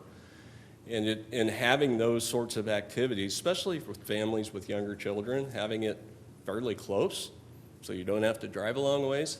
As a parent, I remember those days of, anything that's in close proximity is the first stop because it's a great opportunity.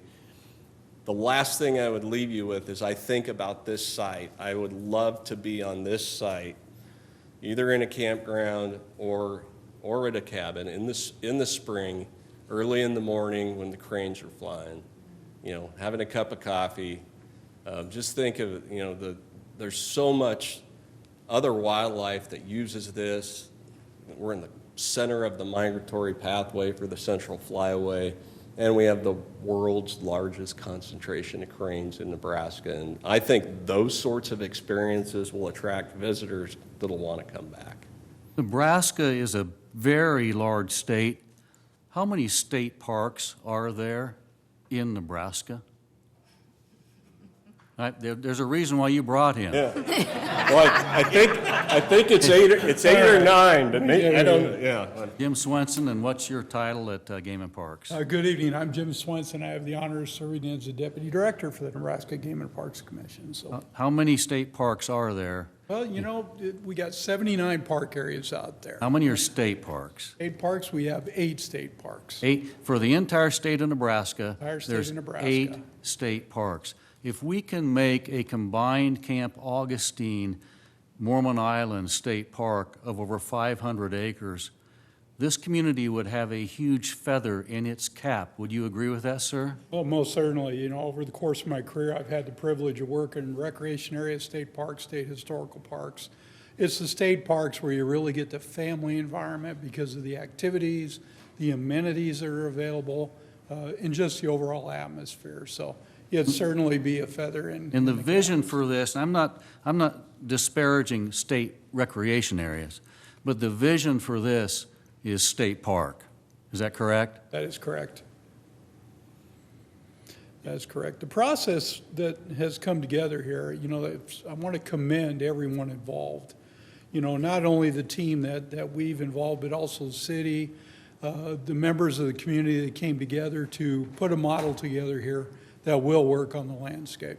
That's a tremendous process. Over the course of my career, I've been involved in many park developments.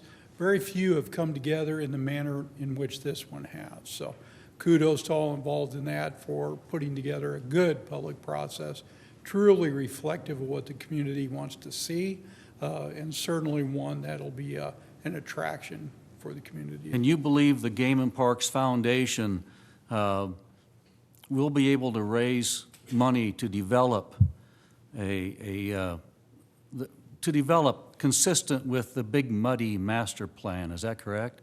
There's a lot of excitement out there. I'm pretty confident of that. We have 2 board members here present with us tonight, in fact, so that Who are the shows members of support. your foundation board that are here tonight? Got DJ Ihuysen. and Jason Hornaday. Hornaday. And you mentioned, Mr. McCoy, that your commission is really excited about that. Do you feel the same type of excitement from the Game and Parks Foundation? Absolutely. They're chomping at the bit. I think this can be the kind of project that will benefit Grand Island and Nebraska for generations. This is like President Theodore Roosevelt setting aside land for public use that future generations can use and enjoy that would not otherwise have happened had the city council not stepped up and purchased Camp Augustine. Do you agree with that assessment? 100%. Mr. Swenson, do you have anything else to add? You know, on that camping question, Mayor, a number of years ago, when I was a division administrator for the Parks Division, we were looking to expand campgrounds across our areas. We're limited on that opportunity. But at the time, I took a good hard look at the demand that's out there. And considering the number of recreational vehicles registered in Nebraska alone compared to the number of sites that we offered, we only served about 20 to 25% of the market. Now, that's changed a little bit in recent years. There's been a lot of development, but there's still a demand and a thirst for that activity. So, And again, if you walk into a state park or ride your bicycle into a state park, you do not have to pay an entrance fee, is that right? walk in, yes, ride a bike in, yes, and recall that it is a vehicle permit, so if you bring 8 folks in the vehicle, there's just 1 permit required, so. Well, I think that time is of the essence, and in my view, I'm so appreciative that you're here tonight, and the member of your commission, Mr. Hoggett, and the member of your foundation board are here tonight, because I believe this is an historic opportunity, and I believe that when the city council purchased Camp Augustine, they made one of the most far-reaching, important decisions that any city council could ever make. And we have some questions. Mr. Sheard. Thank you. Boy, you know what we do at city council meetings? We talk about easements, and we talk about liquor licenses and change orders and replacing HVAC systems, and sometimes we're pretty dry. And the mayor said a lot of things just now, but I just don't know if people have realized how flippin' exciting this is. This is just, I want to dance. I got chills listening to you talk. This is incredible. I want to thank everybody. We've talked about this before. The mayor mentioned it, but the city leadership mentioned Dan Quick and what he did with the legislature. You fellas, I know Melissa and the foundation had a part to do with this. That Dave Plond and the Scouts, our friends at Tourism, John and DJ and Jason, you guys are what you're doing with this. This is huge, and I just thank you so much for the investment in the greatest island in all of the world. Certainly the best in Grand Island, or best in the state. So I do have a couple questions. When is this going to be done? That's it. Well, just a little question. Well, it's an interesting question because what we will want to do is kind of look at some potential phasing, and really the speed we'll be able to make progress through those phases is going to depend on our ability as, how quickly we can raise funds. So that's going to be job one for us, as this partnership moves forward, is to really engage our foundation and the donor community. And I know people are excited about this project. These don't come along very often. The last new state park we opened was in 1988. Smith Falls. Yeah. So. Which one was that? Smith Falls. I was just there a couple weeks ago. That's pretty nice. This will be nicer. So these opportunities do not come often. So question number 2, related to that, roughly, how much are you trying to raise, and what kind of footprint do you expect that dollar to be raised from? Is this like, we got to do it here in town, or is this going to be, are there folks from across the state that want to see, you mentioned the philanthropy that will go into it? We will engage people across the state through the network we have of partners and donors. We will also look at any opportunity to bring outside grant funds in that might be, from beyond the state. So yeah, our expectation is that we will try to raise as much money as we can in the state. We will look for other opportunities, and we will try to take advantage of any that come to light that we could utilize for this. And do you need all of that raised before you start to do any of the work? Or will you see this come in phases that we can start to see? I know we want to talk about the trail that we want to put down there so we can get that walk-in traffic. And one of the questions about our trail is, as it was mentioned earlier, that it's a trail to nowhere, which we can see it's a trail to something that's going to be amazing. But how long until we can see some of this, do you think? And I'm not going to hold you to it exactly, but just an idea. Very good question. Thanks for asking that. When we worked with Big Muddy, we definitely told them that, success, we're going to have to show success pretty quickly here to maintain interest, to maintain energy. So we asked that they design it in a phased approach. So in the early phases is when you do your utility infrastructure. We'll probably follow that quickly with campgrounds so we can get some activity, get some revenue generated, create a reason for that trail to come out there, make that connection, and then just grow it from there. So again, how long, it's going to depend on that fundraising and how fast we can generate those dollars. But the first phase will be a pretty aggressive front load with the campgrounds and utilities. You guys effectively answered 0 of my questions. That was brilliant. That was brilliant. Thank you. I'll let you off the hook because I'm really happy about this stuff. One more plug for you guys. One of my favorite things out at the State Fair that starts next week is your archery range and the whole area out there. It's really cool.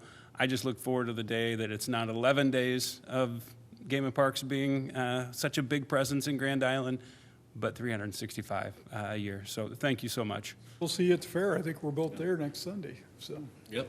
No, I'm there the week after. Mr. O'Neill. Thank you, Mayor.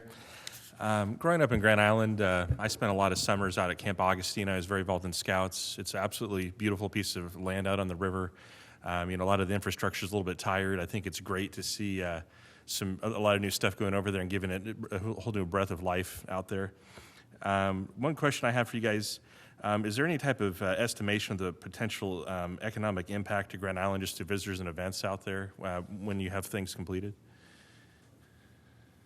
Good question, Ryan. We did have the Kearney, 2 professors, ex-professors from Kearney College come out and do an economic assessment on it. I don't have a copy of that report with me. I know the lawyer's got a copy of it. It did come back in a very positive, promoting that this is a very good opportunity for the community, one that you do not want to miss.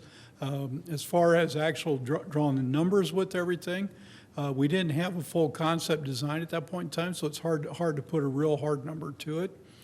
But on the lines of what the Scouts did and what this plan calls for, there's a large open-air event space there, which will host special events, which are going to be critical to as an economic driver for the community as well as the park. Sounds like it should have a lot of capacity to draw people to town, so thank you. Again, I thank you for being here tonight. I think we have a couple speakers who want to come up. Jason Hornaday, did you want to speak? No, I just was to raise my hand. Okay. Chris Kudelak? I don't know where he went. Oh, no? Okay. I think that was it. I think this is one of the most important things that has happened to our community in decades. And I think I know you cannot commit to a exact time, but I think there is high enthusiasm for this.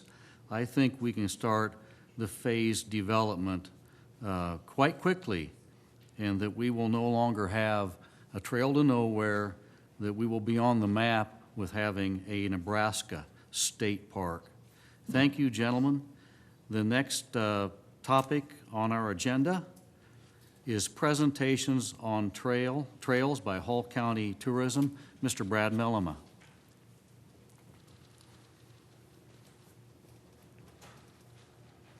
Thank you. I think I have a slide which is simply a picture of the trail. So do I just advance this one and it goes to it, or do I have another folder to open? Gotta pull it up. Patrick, the folder opener. All right, appreciate that. What does we have? That'll work, thank you. Is that better? Right there. All right, thank you. Brad Mellema, Director of Grand Island Tourism. Thank you for the opportunity to come and address you this evening and go over some thoughts related to this trail. I do have some things that I want to go through and then available to any questions that you might have. So we have a unique opportunity to build something amazing on the Platte River as a community right now. It's laying right in front of us.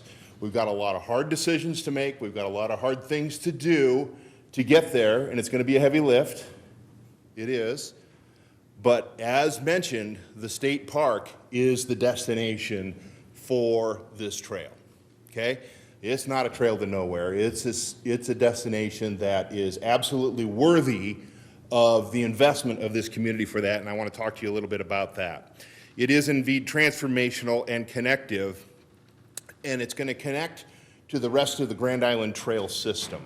And that's really important. As a tourism guy, I wear that hat frequently, and we like to gather things together to create interest in a destination. So if you look at Augustine Mormon Island, you look at Hall County Park, you look at Stewart Museum, and on up into our community, that's a marketable thing where it is truly a destination where people will come here from other communities, not just for the day, but they have the opportunity to come here for multiple days and the impacts. Ryan, you asked a little bit about the impacts maybe of a state park. I don't know what that number is going to be either, but I can say this. Our family did a reunion at Fremont Recreation Area, okay? And we had about 60 of us there. We were there for about 2.5 days, depending on the group, came and went. We rented a whole bunch of rooms at the Holiday Inn Express. We catered through Hy-Vee. We rented facilities out at the park. 3 or 4 of us RV camped while we were there. Just that one group, not to mention all the boats zipping around and so forth, was probably $3,000 to $5,000. Just one group. And that was a wonderful experience for us, and it was a great place to do it. And I can tell you, person after person after person will do those kinds of activities down there. So I just wanted to toss that in. This is, as Mayor Steele said, a generational opportunity to build this amazing thing. And I urge you to think of this not just as a slab of cement going down beside the road. You have to think of this as the collective of the larger thing that we're trying to build. Okay? You can't just think of it as that singular thing. I know that's hard to do, and I realize the budget and the engineering and the drainage and all those things, I get that. But you have to think of this as a collective where we put this whole thing together into unifying our community and our trails in our region. Our community is growing. It's so easy to see when you drive around. If there isn't a patch of dirt that Roger and some of those folks haven't found to build a building on, I don't know where it is. It's so exciting to see. We are on an upward trajectory right now, and I think it is definitely that unique point in time. According to your little map, I couldn't quite figure out how many existing trails we have. It's somewhere between 12 and 20 miles of trail in Grand Island if you add up all the components of the trail system. that we have here, and this link would unify those trails in a great way. Grand Island really certainly would benefit from that extension of this trail and that destination and the reward for going for that bicycle ride when you have out there. The idea for this trail is not new. This didn't come up a month ago or a year ago or 2 years ago. Talking with Dave Plawn, the Boy Scouts did the ride before the exit was made down there, and it was a 2-lane road that went down there, and they rode bikes in there, and they knew that a trail was going to be the thing. And then I think, 20 plus years ago, the 4 lanes went in, and the bridge and that under abutments that built, the substructures were built with the extensions with that in mind. And so they've been there for 20 plus years in that neighborhood anyway, ready to include. So this is not a new idea. This is something that has been in the plans to do that. Last time I spoke with you a few weeks ago, we talked about partnerships, financial partnerships, those kinds of things. I got a couple things I want you to think about related to that. We've got some business leaders in the room here tonight that I have visited with about trails and about business and why it's important and why I want you to think about this holistically versus just this one component of it. John McFarland, I think he was waving, there he is in the back corner, is the owner and operator of the Pedigo Bike Shop here in Grand Island, right down on Stanley Park, literally a stone's throw from the trail. And been down to his business a number of times, talked to him about some of those types of things. And I know John Wayne, I saw him in here, right here, there you go. He's got some experience selling a few bikes in this community and has certainly an understanding of the business that's involved with cycling. Cycling is a mentality.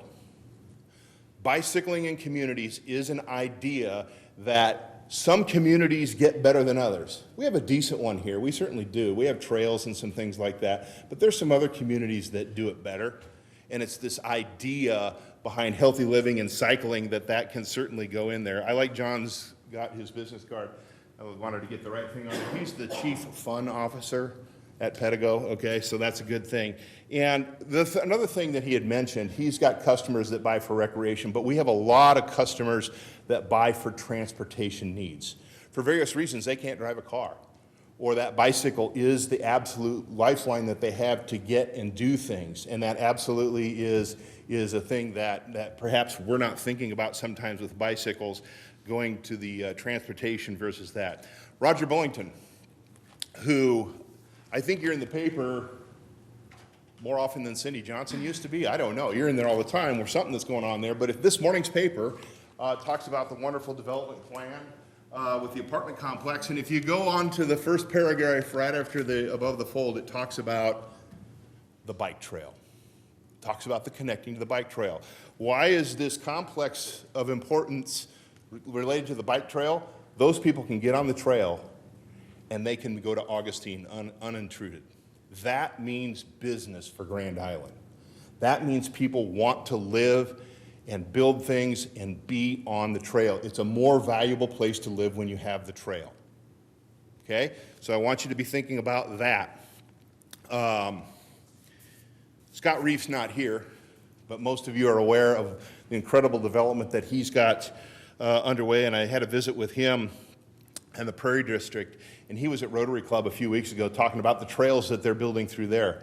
So about 2 miles, I think, over in this area, and then another mile at least, he doesn't know exactly how it's going to plan out, to connect to western parts of the city. And he's building them in a very thoughtful way and 10 foot wide.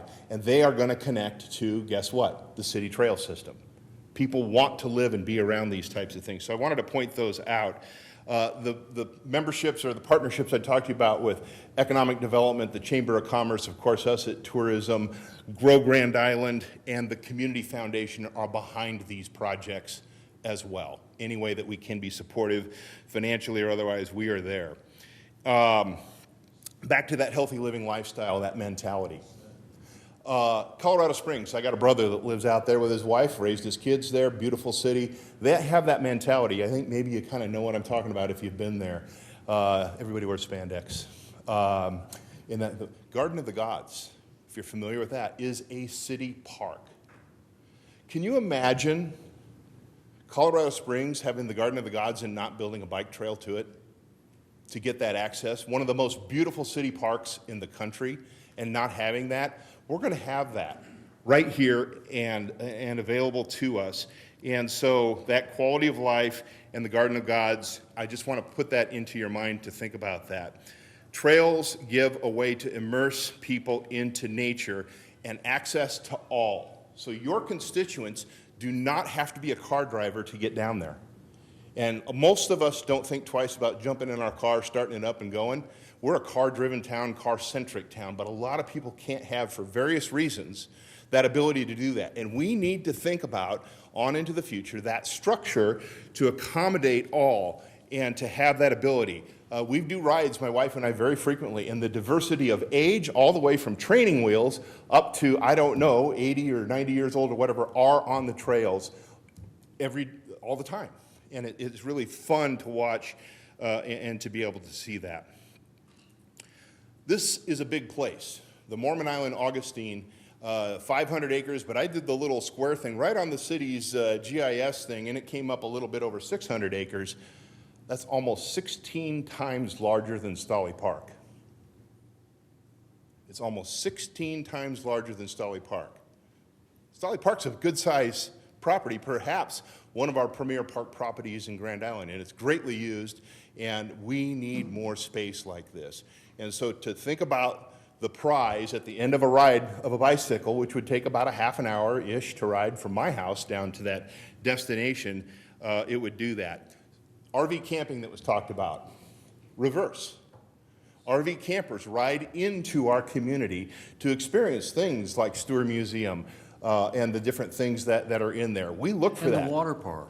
What's that? And the water park. And the water park, all the amenities that have been mentioned and the things that we offer, whether it's shopping or restaurants, those types of things. Those kinds of things will happen and do happen with this. My wife and I recently traveled to Omaha and did exactly the same thing at Cunningham Lake, and it was so much fun to be able to do that. So just a few more things to mention here, and then we'll open that. But that safe, separated, non-motorized path is crucial for families, kids, and others to be able to enjoy that. So I wanted to point those things out. A couple things, regional impact. Dark Island Trail that's up by Central City. There's actually ways to sort of connect the dots eventually. There's an underpass under I-80 right at Mormon Island. It's an old railroad underpass. It's not hard to imagine, like our friends in Kearney did, where they were actually lowered that down but kept that bike access to be able to go to Donovan and maybe on to Hastings. Now, I'm spending lots of money I don't have with those ideas, but it's good to have a plan for the future to be able to do those types of things. I want to think about that. So I'm going to close and say, let's build something amazing on the Platte River for this community and for the state of Nebraska. And there's so many things that we've done. So I'd like to thank Mayor Steele for your vision. I'd like to thank City Council for your trust and fortitude to purchase the property, Augustine. You own it. It's right there. It's right where the trail is going to end. The city owns that whole thing. I could imagine maybe some amenities, a trailhead parking lot. Maybe it's a place to launch kayaks and tubes and some of the stuff that was mentioned earlier. So I can see those types of things happening in the very near future to get some of that stuff put together. But that is my presentation on this trail. I know it's expensive, but I know private investment has already invested in your trail system. When you look at Prairie Commons and the other district that's out there, they've already invested in it with those dollars and cents within the last 18 months. So you start to look at the miles of those built by private dollars compared to what's going on in the city.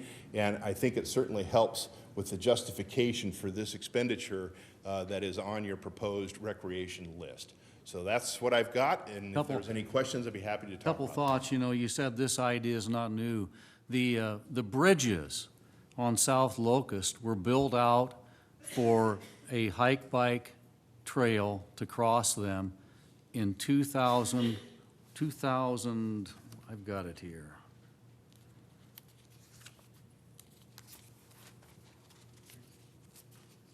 The early 2000s, I think, wasn't it? 2001. 2001. 24 years ago. 24 years ago.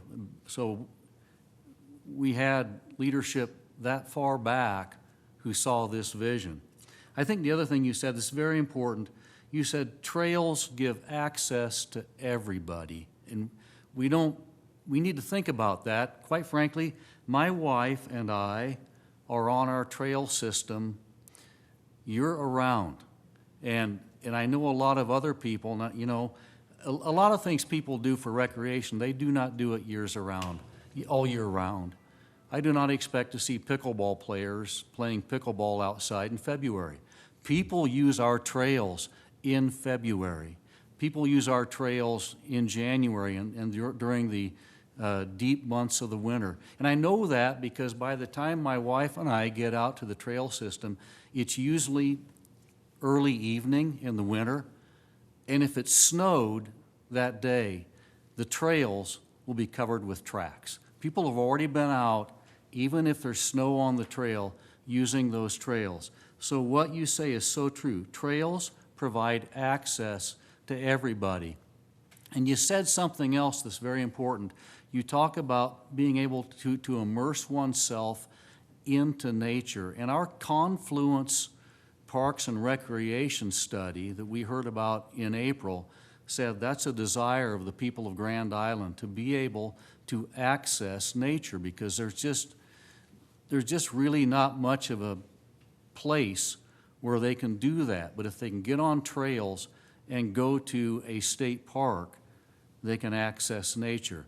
And the phrase, a trail to nowhere, well, I think the state park's going to develop and start to be used faster than anybody thinks. And I believe people who stay at the state park will like to get on the trail and come to Grand Island. It's only 3 miles, okay? And we'll like to get on the trail and come to Grand Island. That's not a trail to nowhere. That's a trail to the water park. That's a trail to restaurants. That's a trail to shopping. I can see easily people who are camping at the state park wanting to access Grand Island on a trail as opposed to getting in their vehicle and driving in.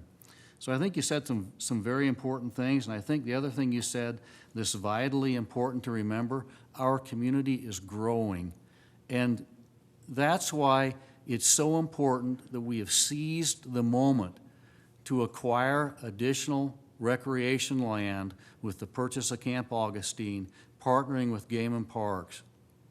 I think it won't be that long before Grand Island grows out to Interstate 80 and beyond along Highway 281. But yet, because we were far-sighted, we will have set aside, and I'll take your measurement, we have set aside approximately 600 acres that will always remain a natural area that they can access. And I like the fact you talked about the city with the greatest city park, in my opinion, in the nation, Colorado Springs, and its city park of Garden of the Gods. And I have taken the hike-bike trail into the Garden of the Gods, and I think what you said is very thought-provoking.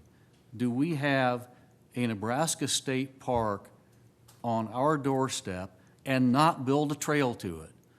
Do we say the only way to access a Nebraska state park from Grand Island is to have somebody take you out in an automobile? Colorado Springs was not that short-sighted, in my opinion. I know that you said some communities do trails better. I know that's true. Between college and law school, I lived in Silverthorne, Colorado. And I could hop on my bike and I could ride to Vail, Colorado, which I did frequently, and back a distance of 60 miles. And I had to ride in the presence of cars for about 4 miles. Otherwise, I was a fellow traveler with hikers and bikers on a trail dedicated for that. And I always thought how forward-thinking the cities of Breckenridge and Copper Mountain and Vail and Silverthorne and Dillon were, because they knew that if they just relied upon skiing, that was a winter sport only. So way back then, and I lived there quite a few years ago, they saw the importance of trails, and people traveled to those cities to access those trails. So I think if people think trails aren't used, they're wrong. I use them. My wife uses them. I know that they're used year-round, and I think that's so important. They use trails year-around. Not many things we provide for recreation you can say that about. Mr. Nickerson? I think somebody's excited about trails here tonight. Sounds like a lot of people are excited about trails. There's no question in my mind of the value of trails and what we've developed. When I looked at this project, and we've talked about it off and on, they say 24 years. I wish we would have built it 24 years ago because it wouldn't have a price tag of $7 million right now. But there's a reason why it wasn't built. It's because it really wasn't cost effective. And that's why things aren't done. And I'm not going to discuss the merits of whether it's cost effective now or not, because it is what it is. But when I first looked at this project a while back, for some reason I thought it was $1 million a mile. For some reason I thought there was 7 miles between where we wanted to put this. 3.4 or 2. And that gave me heartburn. At $1 million a mile, it gave me heartburn in my head and in my heart. Well, I had an epiphany this week, and I went out and drove it to see exactly how far it is. And that heartburn turned into an ulcer. And I think I have mental anguish and will have to seek professional help soon, because that $1 million a mile is $2.5 million per mile to cover 2.8 miles from the existing trail to where we want to go. That's if we stop at the entrance to the dirt road. If we choose, and I don't know if this project is part of that, probably not, to pave the road or add a trail to the entrance of Camp Augustine, which is roughly another mile down that dirt road, we're looking at $1.8 million per mile for, I'm assuming, 10-foot wide piece of sidewalk, okay? So we're looking at 1.8 million to 2.5 million per mile, and that's an M for million. Now, as a council, what I have to do, as I represent part of this community, is do I tell our community that a $2.5 million per mile project for something that's going to help a few dozen people for a while is more important than projects that we also have to look at this year that, if completed within a year, will serve thousands of people within a year that are less expensive than this? As a council member, I have to grapple with, is that a project that we need for this year? And do we have to use excess cash reserve funds to do that? Are there alternative, are there additional funding that we can get to make that happen? I'm just saying that we have a lot on our plate, and I'm not saying that we don't need a trail there. I'm asking the question, at a $2.5 million per mile for sidewalk, is that the most cost-effective thing this year? And do we look at pushing that back, looking for additional revenue sources to help pay for that? That's a lot of money. And it is not going to serve very many people in the near future. It will fit into the big picture in time. We have state and park folks here, Games and Parks, it says, you know, they see a value in that, sure, but is it necessary this year? And that's what this council has to grapple with as well. I understand all of it, but it's hard for me to look somebody in the eye and say that spending $2.5 million for 1 mile of sidewalk is more important than some of the other projects that we have this year. Doesn't mean we don't do it next year, we don't revisit it, and in the interim look for additional sources of ways to pay for it. But that's the reality check of what we've talked about tonight. We can hype all the parks and rec and trails and all the great things that have occurred over the years and the months here, but the reality is it's a $2.5 million per mile expenditure for us is what it is. And is that the best use of money for this fiscal year? I'm not looking for answers. I'm just telling you the reality check that I have to face and talk with people about. I too have heartburn over the cost. We chose to build a city in a river. And when you do that, our engineering friends lose their minds about bridges and drainage and those types of difficulties that come with those types of things. I haven't done a deep dive on the drawings or the sketches or to find out where the costs are. I don't also know, maybe Todd does or Keith does, if that's a 2-bridge figure or a 1-bridge figure. It's a one bridge figure, yeah. is that right? Okay. Bridges, of course, are the most expensive part of any road to do that. And so is there some value engineering propositions, surfacing alternatives, things like that? Absolutely. You need to look at that portion of it to see if those things can be made in a more attainable way. Long-term maintenance is fairly cheap on these things. You put them down and you could have a flood or something, I suppose, that would wash them out over time. But when you look at the depreciation or that long-term investment, it's good. You said 24 years ago we looked at it, but if we kick the can down the road another 24 years, guess what that city council is going to say? They're going to say, I wished we'd done it in 2025.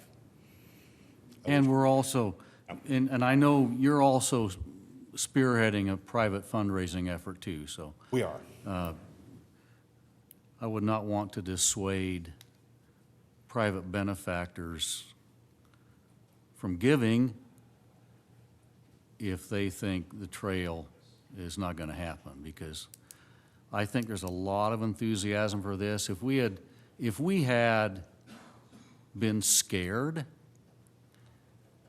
by the gargantuan lift that a combined Mormon Island Camp Augustine State Park is, if we had been scared by that, we never would have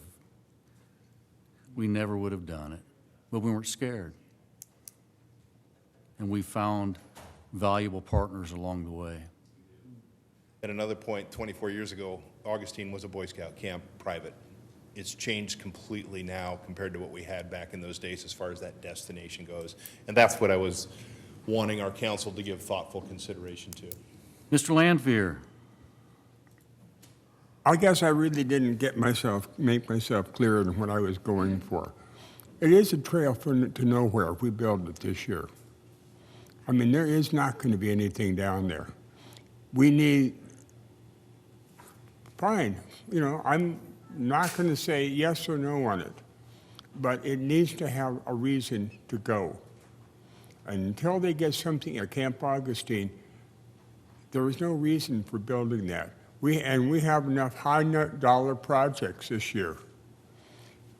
Maybe it's time to look at the budget piece by piece and see if we have the money to really set out to do this. It may be better in a year or two when you see the state getting things done. But that's what I really want to do. Mr. Sheard. Thank you. Boy, if I didn't speak in behalf positively on a trail, I don't know that I'd make it home tonight. My wife is one of the runners in this town that live on these trails.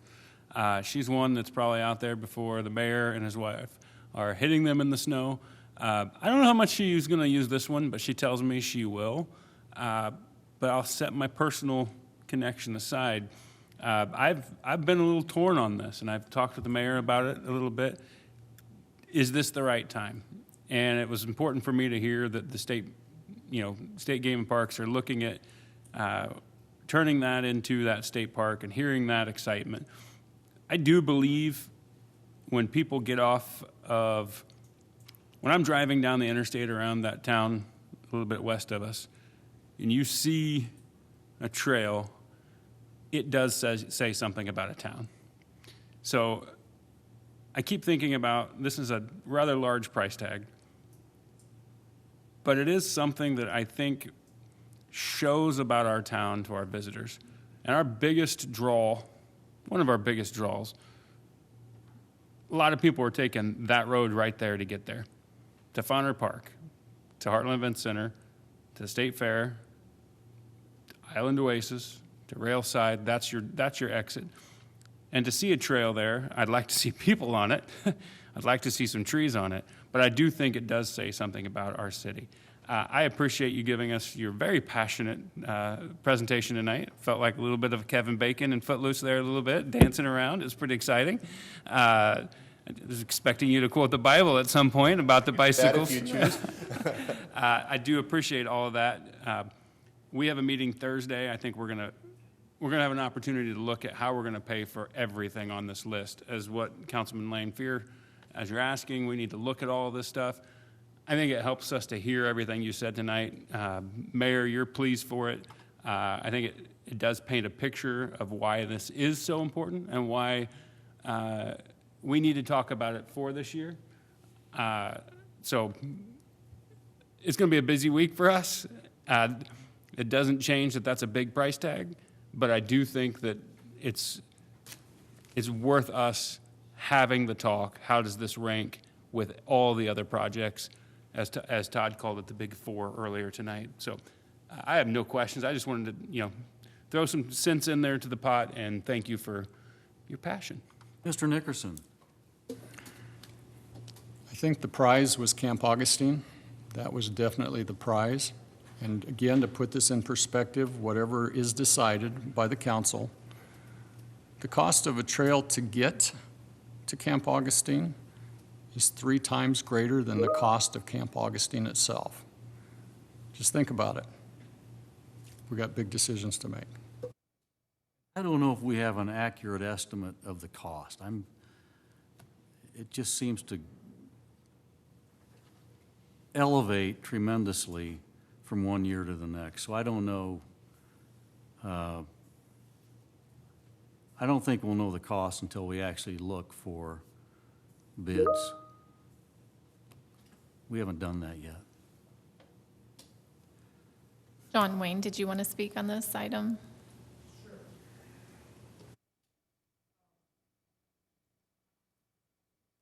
John Wayne, I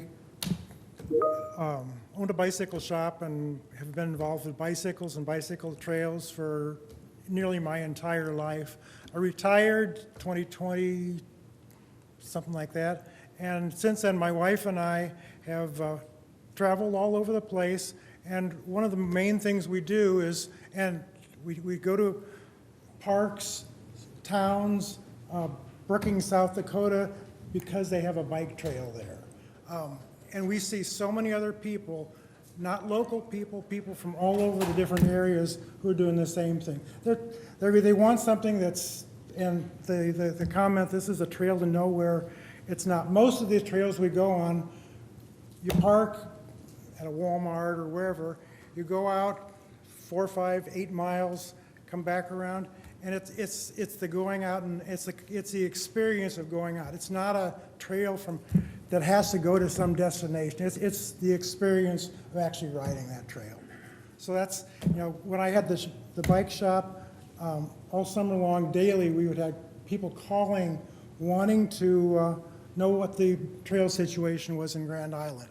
And I was very excited that we could tell people, yes, we have all these trails.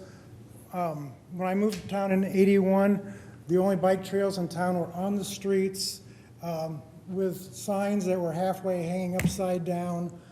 When the bike trails started coming in, we had so many more people excited that, hey, we're coming to town for a reunion or something.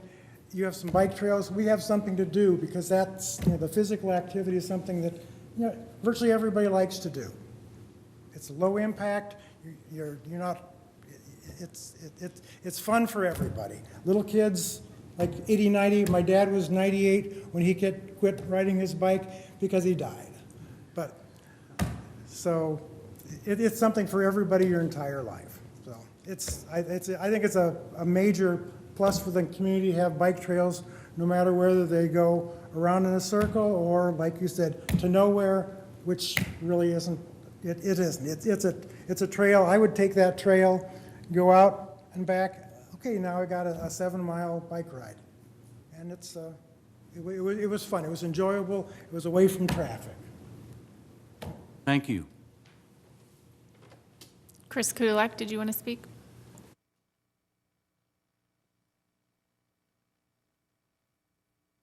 Thank you, Council. I don't plan to replicate anything that was mentioned already on items 6B and 6C, although I do think that what John Wayne said made a hell of a lot of sense about the out and back element of a trail. That was very poignant. I am here to drop a couple of seeds, plant some seeds. One is Fauner Park has had uninterrupted racing seasons for more than 70 years, starting in 1954. One of the things Fauner did back in the day was they donated ambulances to the city of Grand Island. They did that a number of times. I'm an advocate for these trails, and I will say that if they can figure out a way, whomever, to incorporate the horse trails within Camp Augustine, possibly that gorgeous gem of the Hall County Park, where we could have some corrals. Fauner Park will make a donation towards that endeavor that I feel very strongly about, and as a member of the Nebraska Horse Trails Committee, I can guarantee you that you get a lot of free labor out of those committee individuals to help build horse corrals and things of that nature. So that's just the first seed. Mr. Nickerson, heartache, ulcers, anguish. I don't have the bicarbonate of soda for you, but what I can tell you is for getting close to 3 years now, the casino gaming tax that has been harvested is sitting there. It's in the general fund. And I don't know how it has been spent already, but it is there to be spent. And I can give you an update right now that the expectations for 2025, the portion that would go not to the state, not to the county, but to the city specifically, is closer to $2 million than it is to $1.5 million. And that's just for the 2025 allocation. I don't know what's happened with 2023 or 2024, whatever plans there may or may not be. But hopefully that would soften the blow a little bit if that was used for the trails, be it for the parks. We heard our friends from the Game and Park speak about that. But there's some money out there, and I don't think you're alone when you should consider that it's there and it's building and it will continue to build and be there by design. So there wouldn't be a casino if there wasn't Fauner Park. If there weren't horses, there wouldn't be Fauner Park or the community support we have here. So just letting you know that there's some money out there if you look around and want to visit with me more about it if you like.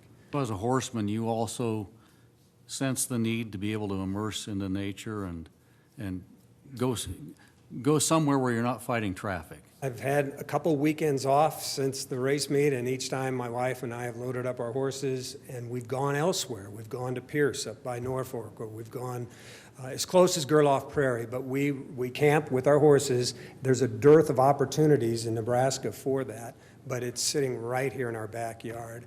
And the Game and Parks gentleman used Tim McCoy said LinkedIn. Brad Mellon referred to contact, access from yourself, Mr. Mayor. It's all right here, and we know the paramount concern for Grand Island is that we're off I-80, and this is the connecting body for that, I think. That's all I have unless any of you guys had questions. Thank you. Thank you.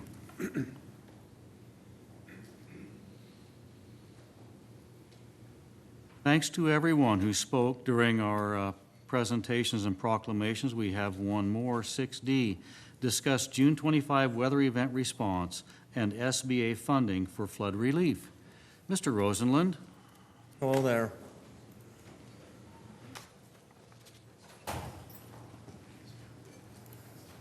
Okay. Well, I appreciate the opportunity to speak for a short moment about the events that occurred on June 25th and everything that's occurred since then. I apologize for the odd type. Apparently this PC doesn't have the same fonts that I have. The one at home looks much more attractive than this PowerPoint, I promise. As you may remember, on the evening of June 25th, around 11 p.m., a very serious severe thunderstorm hit Grand Island, bringing a significant amount of rain to the area. We had already had an afternoon filled with some rain. The evening picked up quite a bit. At one point, around this 9, 10, 11 p.m. time frame, we saw nearly 2 inches of rain in an hour at the peak. That's an exceptional amount of rain that happens in a short period of time. At that point, the National Weather Service did issue a flash flood warning for the city of Grand Island. Now, a flash flood warning is a flash flood warning. And there's been a lot of conversation nationwide with the flooding that happened in Texas about the graduated scale of flash flood warnings. And there's actually, there's regular flash flood warnings and there's catastrophic flash flood warnings. We started off with that regular flash flood warning. Anyone that has a weather radio in their home would have received that has access to that flash flood warning, as well as a number of mobile apps and those sort of things.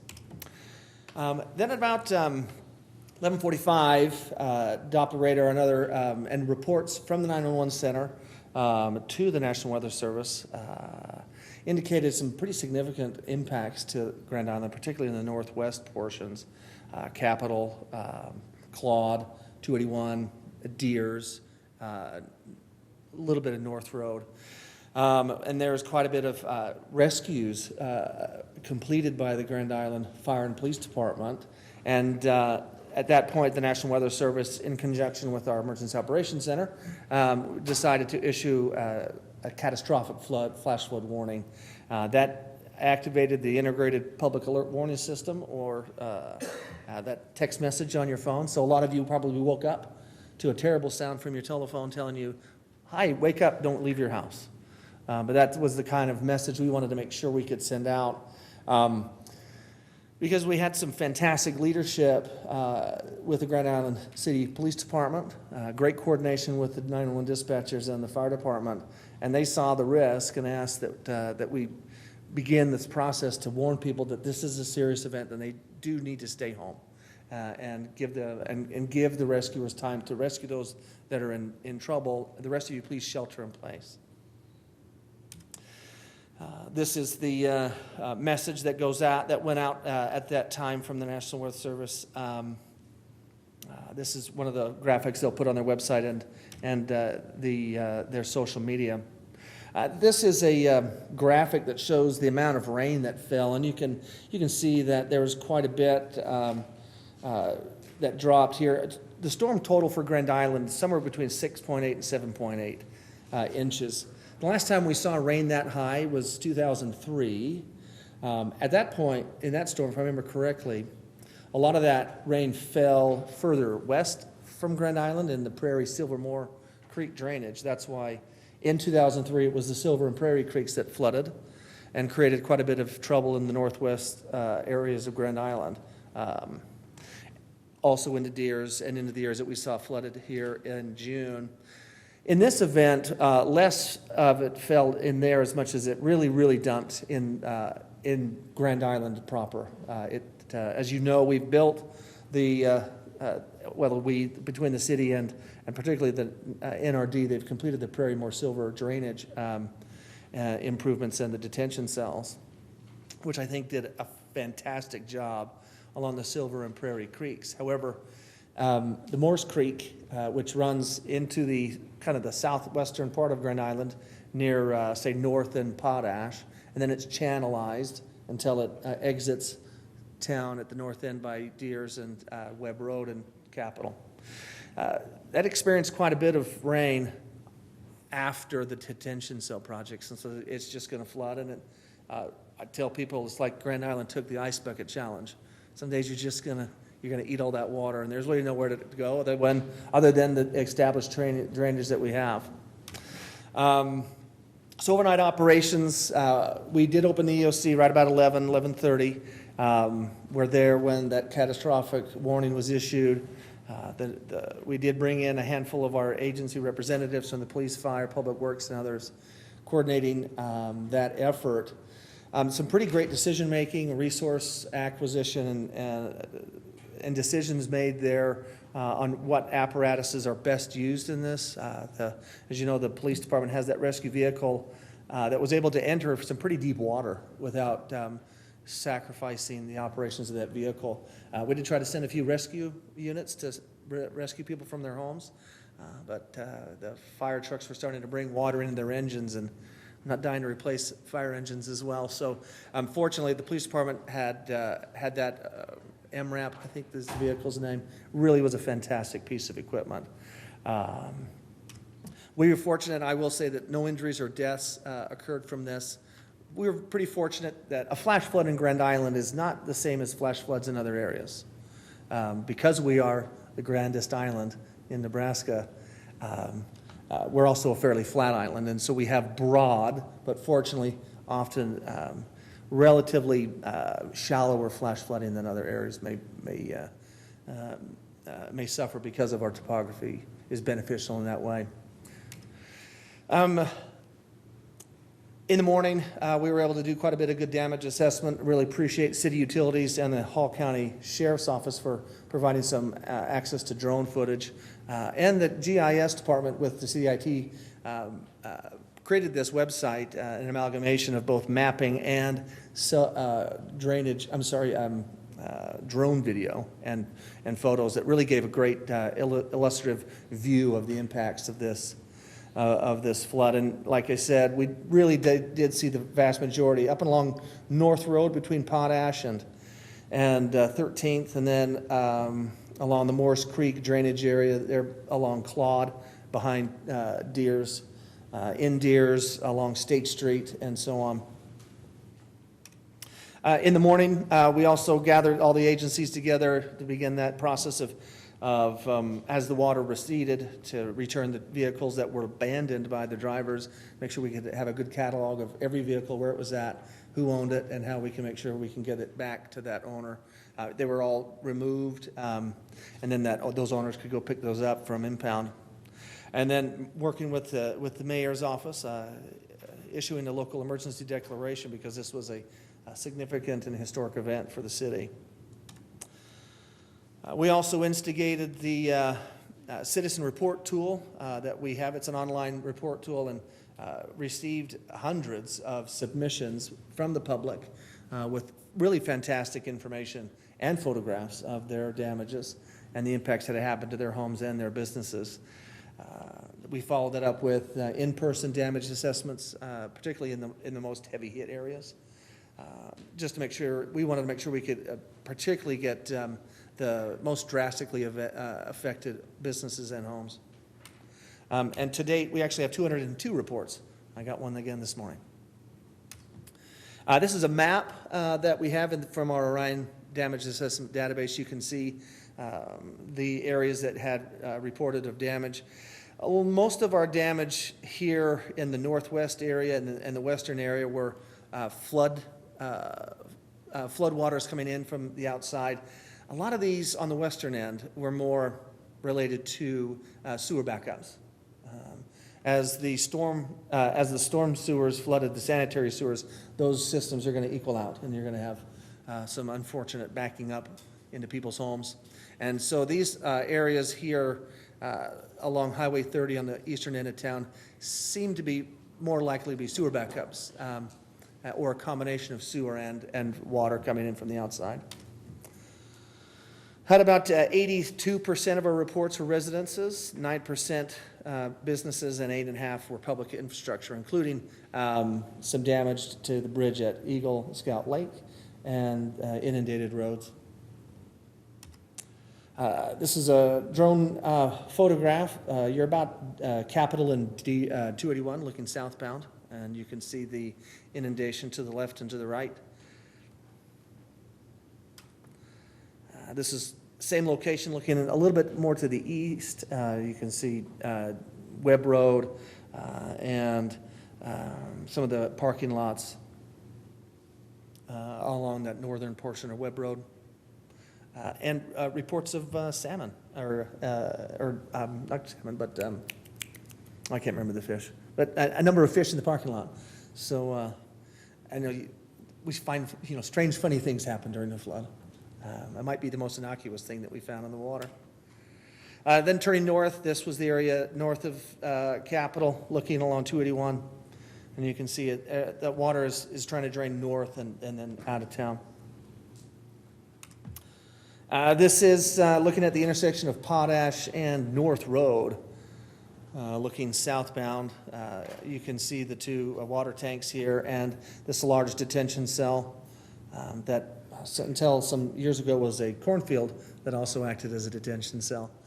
But it's doing its job. It's retaining water and holding water so that we're not inundating areas to the north with too much at a time.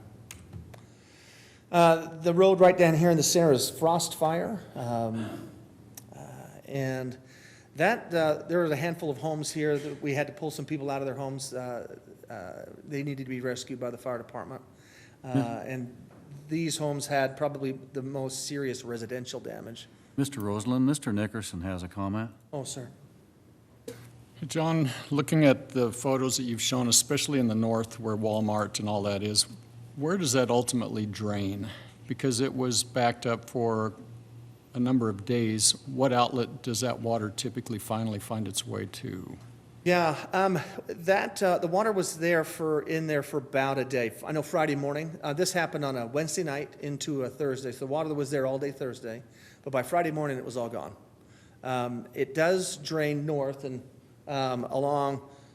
it drains north along that ditch that curves over 281, and then into Eagle Scout Lake, and then out Eagle Scout Lake north of 281 on the eastern end of 281 on the frontage road, along between that and the frontage road in front of businesses like Kramer's and the rental car place.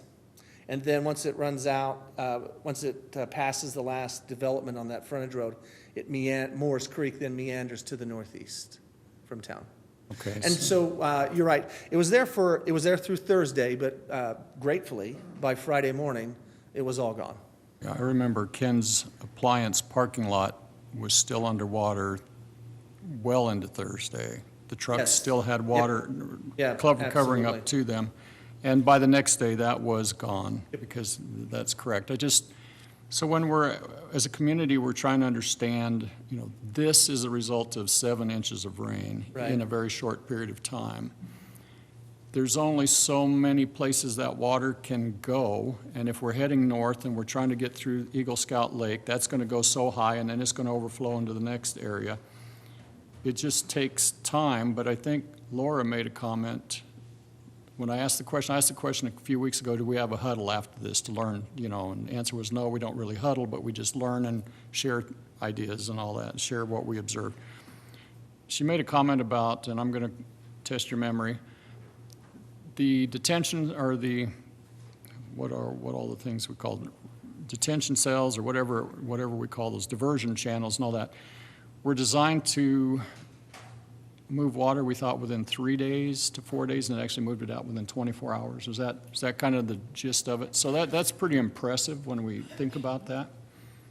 So I'll let you rehash that, because that was a pretty profound statement, I thought. Well, it was simply actually repeating something that both John and Keith pointed out, was that our hope was that the water would recede within 3 to 4 days.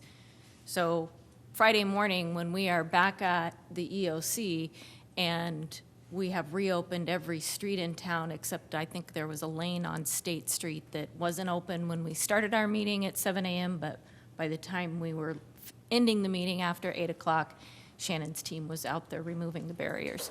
So all of those improvements that were made by the city, by the NRD, after the 2008, 2009 floods, did what they were designed to do.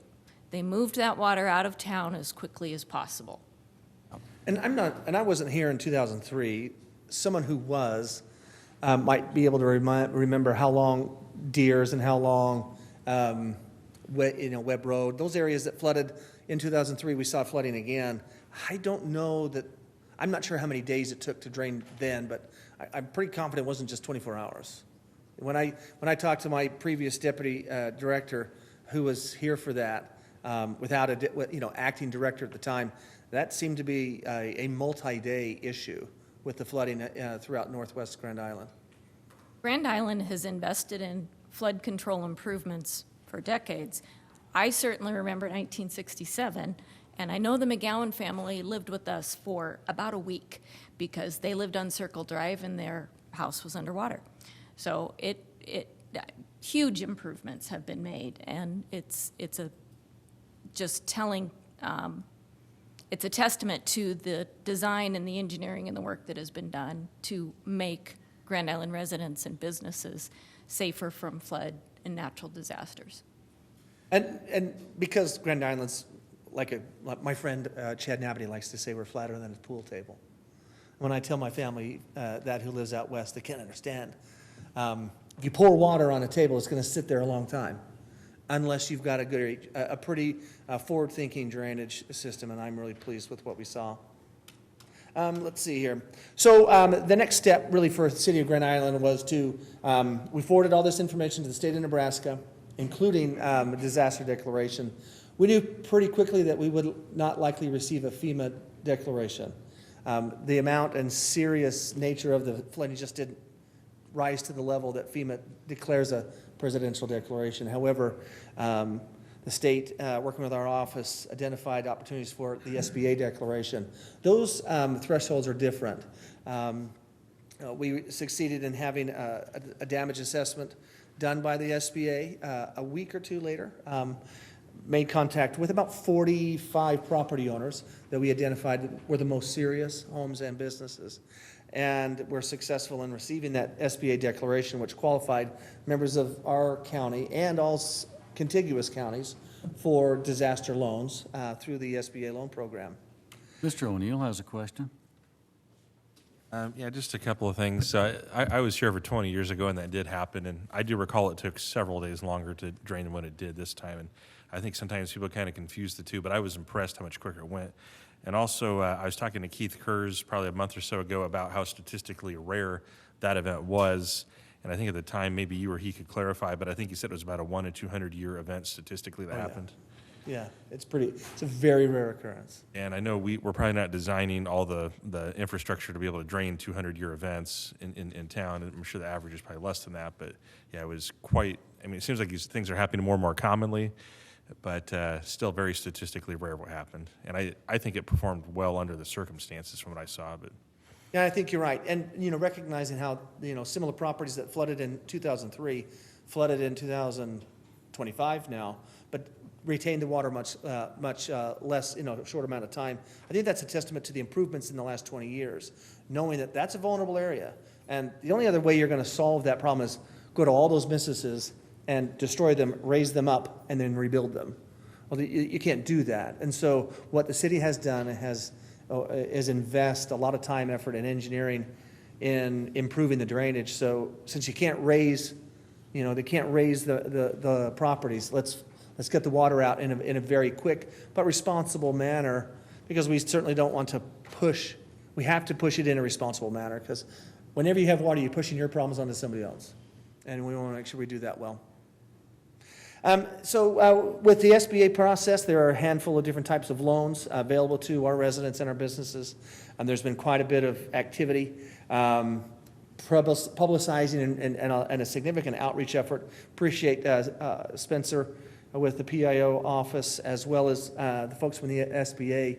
I've got Sharita Walker here from the SBA. She can answer some specific questions if you have any on the SBA loans, but they've opened a disaster loan outreach center in our office. They've been there since about the 1st of August. I anticipate they'll likely be here for the rest of this month, perhaps a little longer, so they can give people face-to-face guidance and assistance. And we encourage anybody who still has some concerns, questions, or issues, and they want to talk to somebody with the SBA, they can come to the office at the corner of 13th and North. We'd love to have them and start that process. So right now, really where we're at is it's ongoing. We've my department has sought to make sure we notify all those 202 homeowners and business owners, so they're aware either by phone or by email. And we sat down and did a little bit of an audit with the SBA folks to make sure that they've at least been made contact with those 45 or 50 most significant property owners. And they've either called them, left a message, or actually been able to visit with them. Here's some of the statistics from last week. Of the two, they've made 285. They had made 285 business or contact calls, 25 to businesses, 260 to residents, and then you can see some of the outcome. A lot of voicemails were left, hoping that people will call them back, and they had about 18 visitors to date. Sharita just told me today that as of today, they've issued about $560,000 of loan assistance to residents and businesses. So I want to make sure we got all that. Yep. Okay. I guess I'd just invite, if you had any questions specific to the SBA loans that I can't answer, I do have Sharita here. If you did have specific questions about that process, I know you already had a long meeting. But if anyone did have a lingering question, she's been very kind to come and be available for those. Thank you, Mr. Rosenlund, and good job, you and all the emergency responders who handled this event so expertly. Thank you for that. Well, thank you. And I think I just want to send another commendation to the line officers, the sergeant on duty that night, my staff, the fire departments. There was some pretty spectacular decision-making made on their own prior to opening up the Emergency Operations Center that set the stage for a very successful response. And a lot of those folks that work at 11:30 at night, they're not our most seasoned staff, but they showed fantastic judgment. And I was very impressed, and I've tried to share that as often as I possibly can. But the key sometimes to a great response is the good decision-making made in the first few moments, and we saw that in June. So thank you all. Well said, Mr. Rosenlund. 7J, the withdrawal has been rescinded on the consent agenda, so is there a motion to approve the consent agenda, items 7A through V? Mr. O'Neill? I move that we approve consent agenda items A through I and K through V. Jay's back in the consent. Oh, sorry. Okay. I move to approve the consent agenda as slated A through V. Thank you. Mr. Sheard? Thank you. I'll second that. Any discussion? Please vote. Motion adopted. Public hearing 8A, public hearing request from 4th Street Cafe, Inc., DBA Pam's Pub and Grub, 2848 South Locust, Grand Island, Nebraska, for a Class C liquor license. Mrs. Grenier? An application for a Class C liquor license was filed with the Liquor Control Commission and received by the city on July 23, 2025. A notice to the general public of date, time, and place of hearing was published on August 9, 2025. A notice to the applicant of date, time, and place of hearing was mailed on July 24, 2025, along with Chapter 4 City Code alcoholic beverages. Departmental reports were received as required by City Code, and recommendation is to approve upon final inspection. Public hearing is now open. Is there anyone that would like to speak on this item? If not, public hearing is now closed. Motion, council? Mr. O'Neill? I move that we approve 2025-278. Thank you, sir. Mr. Sheard? Thank you. I'll second. Any discussion? Please vote. Motion, no, hold on, we're missing one. Oh, Doug, on the PAMs, do you? What? On the PAMs liquor license, do you approve?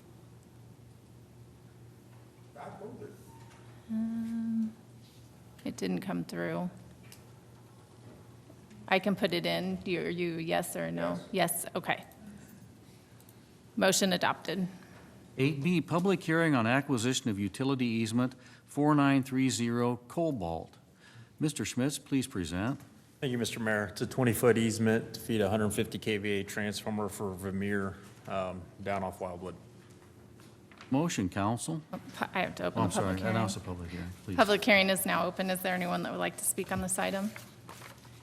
If not, public hearing is now closed. Mr. Brown? I move we approve 2025 TAC 279. Thank you, Mr. Lanfear. I second. Thank you, sir. Any discussion? Please vote.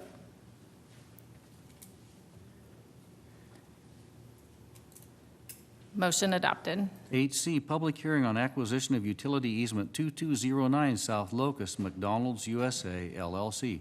Mr. Schmitz? Thank you.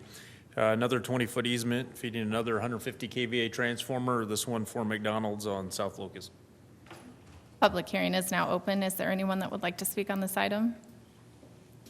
If not, public hearing is now closed. Mr. Sheard? Thank you. I move that we approve item 2025-280. Yeah, there it is, 2025-280, sorry.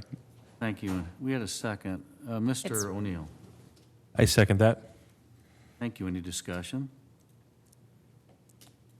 Please vote.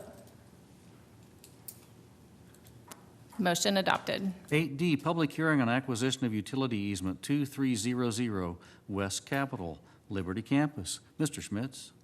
Yet another 20-foot easement feeding yet another 150 kVA transformer up at Liberty Campus off Capitol. Public hearing is now open. Is there anyone that would like to speak on this item? If not, public hearing is now closed. Mr. O'Neill I move that we approve 2025-281. and Mr. Brown. I second that. Any discussion? Please vote. Motion adopted. 8E, public hearing on acquisition of sanitary sewer easement in Sterling Estates, 7th Subdivision, Staroska Contracting, LLC. Mr. Kurtz. Yes, this is for a 20-foot utility easement for a sanitary sewer main to serve a couple lots in the Sterling 7th subdivision. Public hearing is now open. Is there anyone that would like to speak on this item? If not, public hearing is now closed. Mr. Lanfear. I move that we approve Resolution 2025-282. Mr. O'Neill. I'll second. Discussion? Please vote. Motion adopted. Public hearing on acquisition of permanent easement for South Locust Street improvements, Fawner Park Road to 2nd Street. Mr. Kurtz. Yes, this is for some more permanent easements needed for the South Locust Street Improvement Project. Public hearing is now open. Is there anyone that would like to speak on this item? If not, public hearing is now closed. Mr. O'Neill. I move that we approve 2025-283. Mr. Stout. I second the motion, Mr. Thank Mayor. you, sir. Any discussion? Please vote. Motion adopted. 8G, public hearing on redevelopment plan concerning a site-specific redevelopment plan for CRA number 17 to allow for redevelopment of property located north of Ray Road and west of Prairie View Street in Grand Island, Hall County, Nebraska, for commercial purposes. Good evening, Mr. Nabity. Thank you, Mr. Mayor. Let me open this presentation up. And the property we're talking about right here is right on the corner of Ray Road and Prairie View Street. Starbucks would be located just right here in this red spot. So that'll give you an idea of the piece that we're talking about here. This is a request for tax increment financing for the construction of a commercial building. The commercial building will be used as a fitness center, as a second location for Feel Fit here in Grand Island. It is being developed by a local company. Roger Bullington is one of the principals of that. And they are expecting to spend about $7,200,000 on the building with a final valuation of about 3.6, about half of that. And then they are requesting 15 years of TIF, $930,000 of tax increment financing over the course of 15 years. That will be used for acquisition of the property, site work grading, and then to help pay for the cost of the utilities that were put in as part of that project. Thank you, Mr. Nabity. I'll just finish up with Planning Commission did make a recommendation on it. And Planning Commission very specifically is looking at it for its consistency with the comp plan. This type of use at this location is consistent with the comp plan. The CRA has also recommended approval of this and forwarded it to the City Council for your consideration. Public hearing is now open. Gerald Pools, would you like to speak on this item?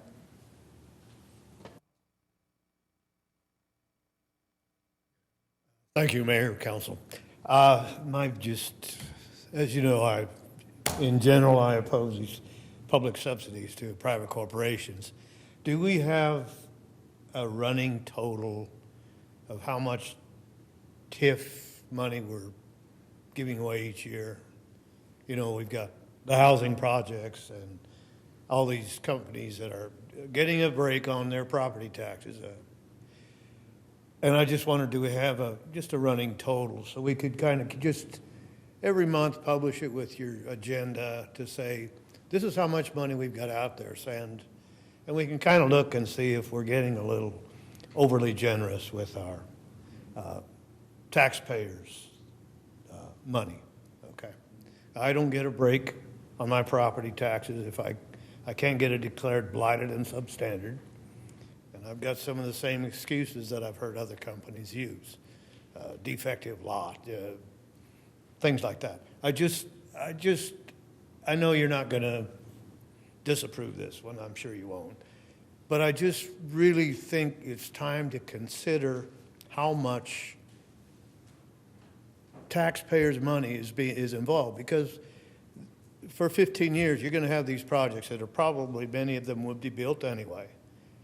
And so when you finally do start collecting taxes, you're 15 years behind where you should be.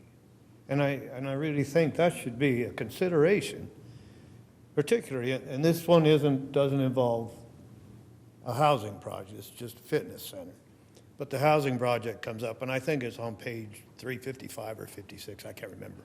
They talk about how many students could possibly result from, and it'll come up next, the apartment complex. It's a beautiful apartment complex, no doubt about it. But if you're contributing 500 more people to the school system, that's a whole nother school building. And we know senior high is getting ready to burst at the seams. So we know that there's going to be another $200 million bond issue for a school in the next 2 years.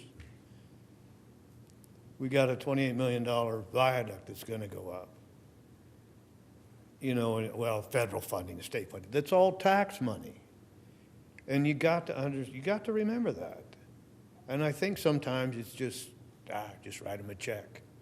So, and I won't speak on number H. I've already said what I wanted to say on this one. But I really do think it's time to start holding a running total of how much tax money we're not collecting that could be benefiting the city. We've been doing this tax increment financing for years and years and years now, and property taxes aren't really coming down. And, you know, growth is wonderful, but let's do something. Let's give some relief to the people that are supporting that growth. Thank you. Roger Bollington, would you like to speak?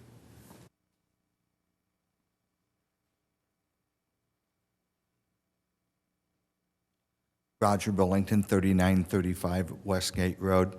Obviously, this is going into the Prairie Commons development. It's going to be a very much needed added amenity to the growth and the filling out what we envisioned that to be years ago. PhilFit approached us a while back, wanting to go there. They didn't have the financial wherewithal to pull this off. So it's my intention to pull together some individual community investors to build this Class A building for them to put a second location there. It's going to be very much needed on the campus. Within 2 years, we'll have 1,200 employees on that 108-acre property or campus, and it'll fill out that section of fitness, going along with two miles of hike and bike trail that we've already completed on that project. One of the things that is very voided out there is any beverage or restaurants. And to fill out a neighborhood development like that, we're having a tough time getting restaurants in that area. You need rooftops. And so our vision here is we put a fitness center in there. The apartment complex that's going to be proposed to you after this is not going to put a fitness center in there to help the business model of PhilFit to utilize that property so we can have some efficiencies there. Anymore, the cost of construction, the high interest rates, and you know, it's just beyond what a developer could do. And so without public assistance, and one thing about this, Grand Island needs to grow itself out of this tax issue. You know, no one's getting depleted or hurt on taking away these property taxes if it doesn't get built. And then if you talk about the school districts, because of the TIOSA deal, which is the Tax Equity and Education Opportunity Support Act, we're a subsidized or an equalized school district, so we get the majority of that back versus what the resources are and the needs are. And so Grand Island's in a great place to grow. We just need to continue on the vision and the trajectory that we are now, and I'd ask your support for this component of the project at Prairie Commons. Is there anyone else that would like to speak on this item? If not, public hearing is now closed. Mr. Hossie. Thank you, Mayor. I move to approve Resolution 2025-284. Mr. Stelk. I second the motion, Mr. Mayor. Discussion. Mr. Lanfear. I agree. TIF has gone too far. And there is a total out there, and it's millions that we've already given away. And I know a lot of people in the council feel, well, you know, our tax levy goes down. It's not us. It's the school or the county. But every dollar you give away gets stuck on somebody else. Now, I have sort of a little show and tell for tonight. This is from the Independent, February 21st of 25. It's 2.5 pages of delinquent taxes. Now, these are not people who are deadbeats or anything else. They're people who have struggled to pay their bills, feed their families, and suddenly they're getting hit with inflated property tax. We even pay lip service at times, how bad our taxes have gotten. So we give it away so other people have to take and, you know, pick it up the slack. No, I think it's time the city council just said, no more TIF, period. Mr. Hossie. Thank you, Mayor. There is an annual report. I wanted to respond to Mr. Pohl's request. So every year, and I don't remember if it's April 1 or June 1, but every year we get a report of all of the properties on the TIF rolls. And we also get, at budget time, here's all the people coming off who have paid off the TIF loans, and here's the new ones we added this year. So we get to see the comings and the goings. And one of the things that I want to make sure that everybody understands with TIF, the process is the CRA makes a loan, and the developer, by paying his taxes, pays off his own loan over time. So the city doesn't have any dollars up front with a TIF project. But what we do is every political subdivision is deferring any revenue for 15 years or until it gets paid off. You know, in the case of the city of Grand Island, our little piece, whether it's, I don't know, it's 10 cents on the dollar, we are leaving our tax ask, the dollars, the same from last year to this year. And so with growth and everything else, our levy will go down. You know, and so this is one of the things, we are not raising our taxes to cover those. So we are asking for the same tax asking, which with growth and all the reappraisals, it's going to drive the levy down somewhat. And I think August 20th, Patrick should know the levy, the finalized levy from Hall County. And we'll know what those numbers are here in a matter of a day or two. But, you know, there's no money directly paid out, but it certainly is a deferral by every political subdivision. And that authority rests with us, which we need to use wisely. You know, and I think this is one of the fuel that's providing the growth for the opportunities that we're seeing in Grand Island. And Mr. Hossie, I think one thing, we've kept our ask, the amount we've asked for in property taxes, flat essentially for 6 years. And I think we need to tell people that so they know that we have been disciplined in that regard. Mr. Stelp. Thank you, Mr. Mayor. About 6 or 10 years ago, we passed a TIF proclamation for the new hospital and just look at what that thing has done to the development of that area and to the development of Grand Island.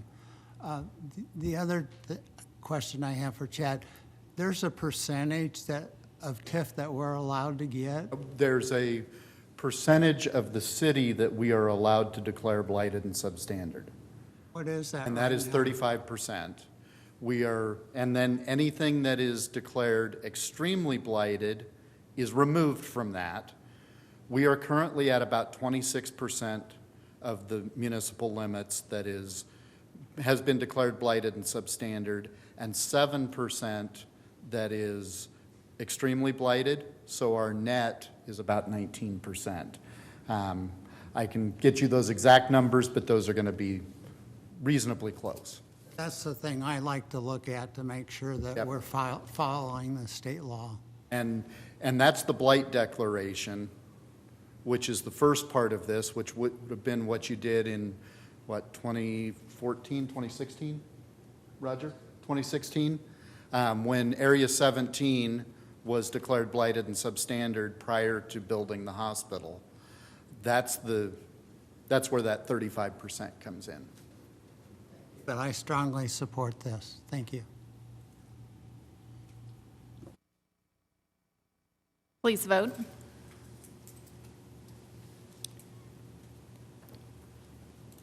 Motion adopted.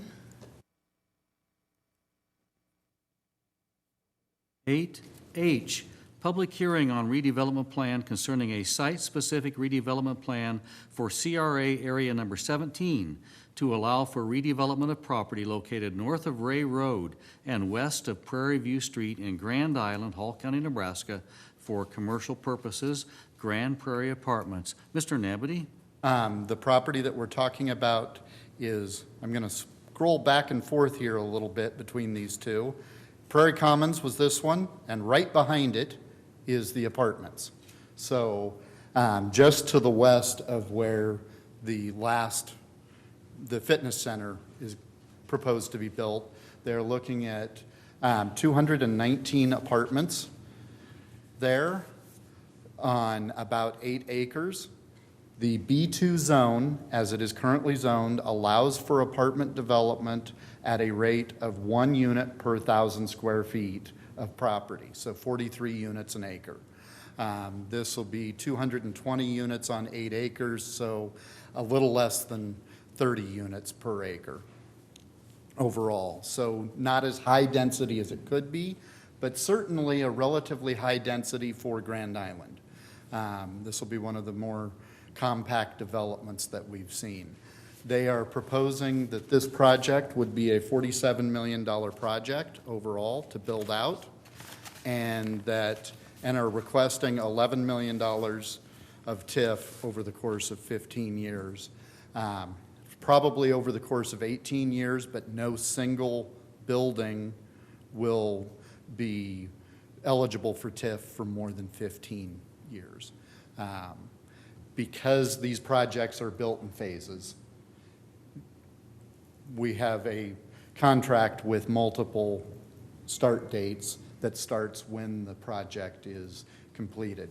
Planning Commission did review this for consistency with the comprehensive plan and found that it is consistent with the comprehensive plan, and the CRA has recommended approval of this project. Pardon me, go ahead. Public hearing is now open. Gerald Pools, would you like to speak on this item?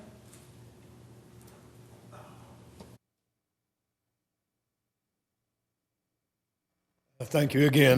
The point I kind of declined to talk on it, but the thing is that this is a housing project, and if you looked at page 350, they discussed how many residents, 2 point so many per, and how many students they anticipated they would be spread throughout the school system. And these are the issues with TIF. Yes, it's not a direct payment, but it's deferred taxes that we're not benefiting. It's, when you spread the wealth around, everybody benefits, and these benefits are going to specific businesses, and we should have some kind of a TIF program for homeowners, that if you own and live in your property, you should be eligible to make some kinds of improvements without being taxed for them. And then maybe we would have some nicer look. There's a few neighborhoods in town that are noted to be degraded. And one of the reasons that I talk to people about, well, if I put new windows in, if I put a new sidewalk in, if I put a new garage on, I will be taxed for it. And we're not giving the benefit to the residents that we're giving to businesses. And that's a big problem with tax increment financing. Thank you. Roger Bullington, would you like to speak on this item? Cassie, you can come on up.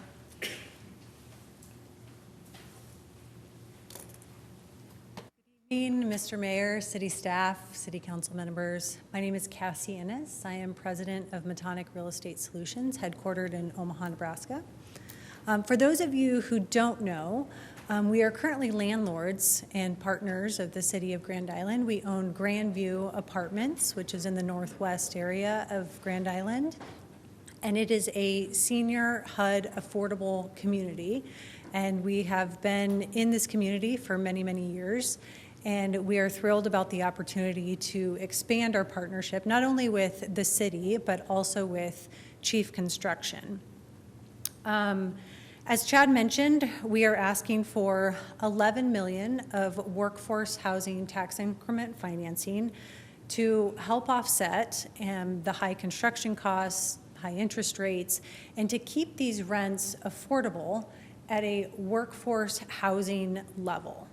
So, but for TIF, if we did not have TIF, this project would not be possible, and we would not be able to keep these rents at an attainable amount for the constituents who are going to live in these communities. Metonic owns 10,000 units across the Midwest, and we have recently, in the last 5 to 6 years, developed about 1,700 units. And the majority of our projects have to have TIF, otherwise we would not be able to build them in communities such as this because of the rental rates and keeping those attainable for your community members and the people who are going to be working in and around the Prairie Commons area. One other thing that I would like to just mention, and not to overcomplicate this, but there's something called an AMI, or an area median income, for those of you who don't know about it.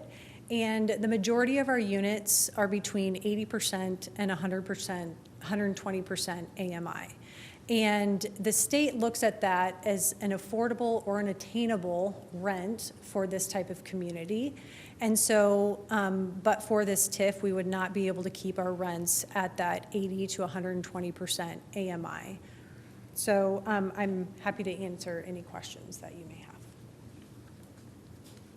They may have some questions after they make a motion. Thank you. Roger, would you like to? Okay. Anyone else that would like to speak on this item? If not, public hearing is now closed. Mr. Sheard? Thank you. I move that we approve 2025-285. Thank you, Mr. Sheard. Mr. O'Neill? I'll second that.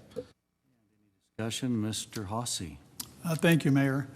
Chad, in our last housing study, one of the things that I recall, and see if I remember it correctly, the demand for housing is here, where we need so many units. Right. But what I noticed in the last study, that the shift was more towards apartments than single-family dwellings. And so I think this is consistent with what I think the housing study showed the need in the community. Is that It certainly is. The housing study estimates that we will need 3,000 units over the course of the next 10 years. The last housing study said 1,350 over the 5-year period, and we actually built out 1,240. So we got reasonably close, but we were still at a deficit, and at a deficit of almost 9% of what was predicted. And Grand Island has been running pretty much for my entire career here, the last 25 years, we've been running about a 2.5% vacancy rate overall. Vacancy rate is how many units are vacant, and a 2.5% vacancy rate is not a healthy vacancy rate. What's considered a healthy vacancy rate across the U.S. is somewhere between 5 and 7%. So just to maintain the 2.5% vacancy rate, we need to build 3,000. To get beyond that, we need to build more than that over that time frame. Thank you, Chad. Mr. Sheard? Thank you. I was going to ask that similar question about the housing study. Yeah. You mentioned workforce housing with this. I guess my question, maybe it is for you. I can come back up, sorry. The rules here. We'll tag off if it's really for me. What do you predict as far as what type of resident? Is it families? Is it, families of 5 living in these apartments for how long? Is it entry level at workforce housing and then they move on, or is this where they're going to live, raise their kids? So I can't speak specific to this community, obviously, but what I can speak to is kind of anecdotally what we see across our portfolio and our new developments. In an up-and-coming subdivision like Prairie Commons, you are going to see about 40% of your young professionals. So these are the people living in the smaller efficiency units, studios, 1-bedrooms. Then you're going to see about 20 to 25% of maybe an empty nester or a 55 plus, somebody who can age in place but doesn't want to go to an assisted living or doesn't, need those supportive care services. And then everything in between that kind of young professional and the 55 plus are going to be your families, your divorcees, your single moms with maybe a kid or two. And we see about a 45 to 55% retention rate in our communities. So that means about half of the people every year are going to turn over, and some people are going to live there for 1 year and some people are going to live there for 10 years. But it's anywhere between that 45 to 55%. Recently, post-pandemic, we have definitely seen higher retention rates in communities because of the things like people can't afford mortgages, so they can't, buy a home. We're also seeing that, people don't want to pay to move and to do all the startup costs in a new community, so they're a little bit stickier. So we might be seeing somewhere between like a 55 to 60% retention rate in those communities. So that's kind of what we see generally, and I would surmise it would be the same for Grand Island, maybe with some different variances for that workforce housing piece. But in talking with the chief team, there are going to be about 1,200 jobs that are brought by the Prairie Commons redevelopment. So you're going to see everything from nurses, doctors, bankers. Obviously, chief headquarters has 70 employees. The medical business offices, so those are all going to be a huge draw, and we have to have those housing units in order to support those businesses. So I guess you've answered the question that we have the need for this. That's what our housing study says.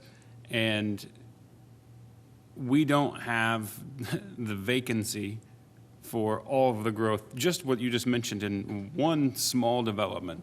So there's no development for housing without TIF anywhere anymore. So I don't see I don't see a reason not to vote for this for a number of the reasons you just explained, but also just because the need is there. And it does match the development out there that we've already approved, and it does match the housing study. So I would agree with you, Mr. Thank Chair. you for your answers. Mr. Nickerson? There's a couple things I like about this particular project, and I was part of CRA when it was first presented, and I challenged Cassie on some things there as well. And I think there's 2 things that are really important here. One is the component of workforce housing and helping those rents stay lower. That's pretty important to people in general.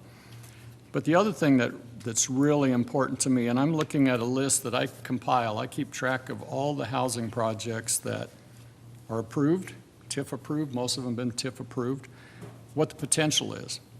And what I've got here is a list of just 2 alone that represent over 500 housing units. but none of them were built. We had the approval, they were excited, they came in here, we've got everything ready for them, but the economic situation is not conducive for them to build right now. You're ready to build. That makes all the difference in the world. So the two things that are important to me is we're ready, and we've watched that whole area develop at mind-numbing speed. It's just, you're going to run out of space. And Roger says, good for us, because we'll just find more land. But, you know, they're filling it up, and that was the goal. And it's been so rapid. And yes, TIF has helped make that happen, but the need in the community has helped make that happen. So the workforce housing part of it with the rents that are not going to be what you and I would consider reasonable rents, but they're market rents. And they will be paid for by the young professionals, the people that are going to, you got a whole community right there. You got Legacy 34, you've got your proposed group. Those needs are going to be there, and those places will be rented. And the fact that it's ready to build. Those are two huge things for me that supports this today, because again, I've got some really great opportunities here that we've approved as a council, but they're sitting. They're not going anywhere. We need the housing today. We need the 219 units. Covers the spectrum. They were from efficiency up to 2 or 3 bedroom, right? Yeah, so we got efficiency apartments up to 3 bedroom, over 219. She even had a picture of a pickleball court that got me excited, but I'm not even sure if that's going to happen. You probably get more complaints from pickleball if you put it in there, but it's just cool. So I think we need it, and we want to move forward on this.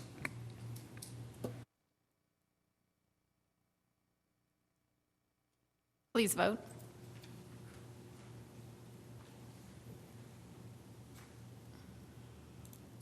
Motion adopted. Resolution 9A, approving fiscal year 2025 to 2026 annual budget for Fauner Park Business Improvement District and setting date for Board of Equalization. Mr. Brown? Thank you, Mayor. Good evening, Council. It's nice to get up and walk around. So February 14th, 2017, City Council adopted Ordinance 9622 creating Fauner Park Business Improvement District.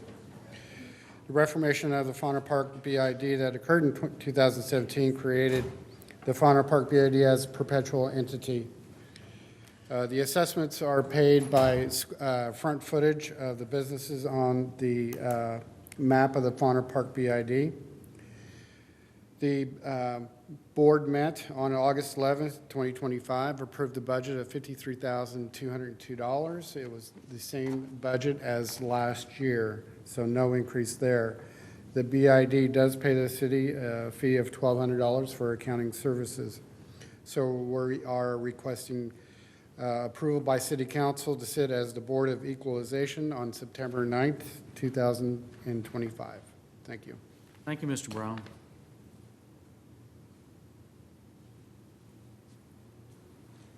Mr. Lanfear? I move that we approve Resolution 2025-286. Yes, sir. Mr. O'Neill? I'll second that. Any discussion? Please vote. Motion adopted. Resolution 9B, approving the City of Grand Island Police Department and the Central Nebraska Humane Society Agreement for Animal Control Shelter and Care Services. Chief Denny? Mayor, Council, I promised the people of the Humane Society that our meetings don't usually go this long, and hopefully they'll show back up again. This contract is something that we've worked on for quite some time between the Police Department, City Attorney's Office, and the Humane Society. It involves simply the sheltering side of it.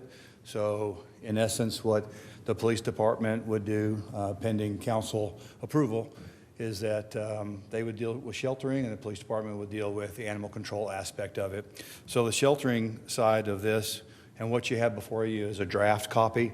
There have been some minor amendments to it going forward, and I'll let City Attorney Fisk speak to those or what that looks like. But it's a 3-year contract that we're looking for based on sheltering attached to yearly increase of CPI of goods and services, or 3%, whichever is greater. There's a $30,000 lump sum initially for the first year, and then a $45 per diem up to 3 days, which is what the city's on the hook for. 3 days for normal animals that are brought in, up to 10 days for rabies observation. There's a couple things that we changed within the contract or looking to change. One is drop-off versus surrender. If we just included all surrenders, all drop-offs, that puts the city on the hook for a lot more animals. And so we're differentiating between what surrenders are, which are people that own pets that are bringing them in, scheduled to drop them off based on availability of space. And so those won't be counted. The ones that people may bring in that they just pick up on the side of the road and bring to the Humane Society, we will send over animal control officer and log that animal in, essentially. The other minor item is a 24-hour period. So at midnight, the next day is counted as a day, as a per diem. And I think that's all from my end as far as the big ticket items for the contract. It's a renewable after 3 years, and the other details stay the same. But again, you have a draft copy, and we're going to get together with the Humane Society and City Attorney's Office, make the minor improvements to it, and look for that to be approved. But I'll offer the floor to Greg Geis, Humane Society President, if he'd like to say a couple words as well about the contract.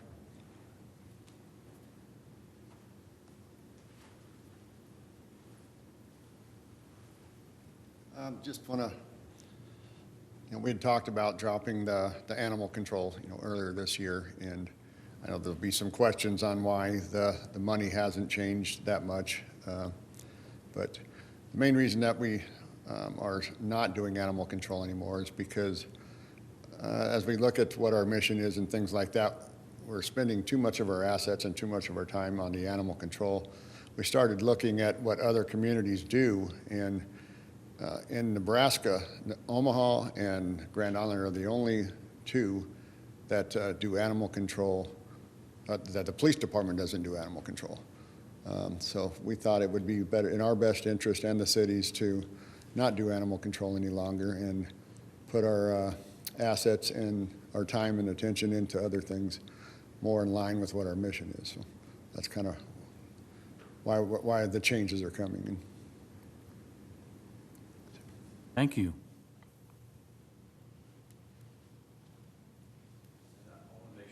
Attorney's Office didn't have any comments on it as well.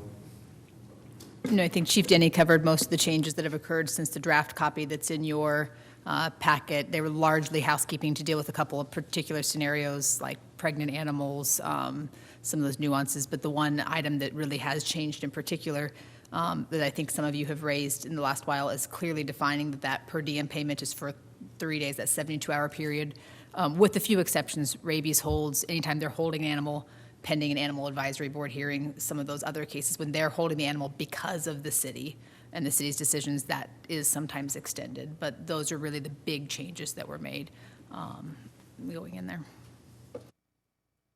Thank you, Chief Denny. Mr. Landfear. I move that we approve Resolution 2025-287. Mr. Brown. I second that. Mr. Nickerson. I have some questions. I'm not even sure who to ask. I know we're talking about a contract right now for the agreement for them to basically just take care of the animals, and we will be picking them up, so to speak. I saw that the amount was it $25,000 a month, or did it go to $30,000 a month that was going to go to them for that? Do you remember? We got off top of their head. I don't. There's a base payment of $25,000 per month plus an additional per animal per day for those animals that the police department would place at the shelter. Okay, so we've got the kind of actually 2 $25,000. payments. Yeah, we got $25,000 per month. It was $40-some thousand per month. The difference, and help me understand this per diem thing now. I'm not totally sure. exactly what all that means. Is it going to be held for 3 days? For what reason? And then what happens after 3 days? And how's that all fit in? Because I'm trying to understand that part of it. Well, after 3 days, they become property of the Humane Shelter, Humane Society. Okay, so the 3 days, we retain ownership at that point while we're working things out or trying to find owners or? That's correct. And then if they can't be verified to have had a rabies vaccine, then we will assume, the police department, the code enforcement will assume the observation of those animals at the Humane Society shelter for up to 10 days. Okay.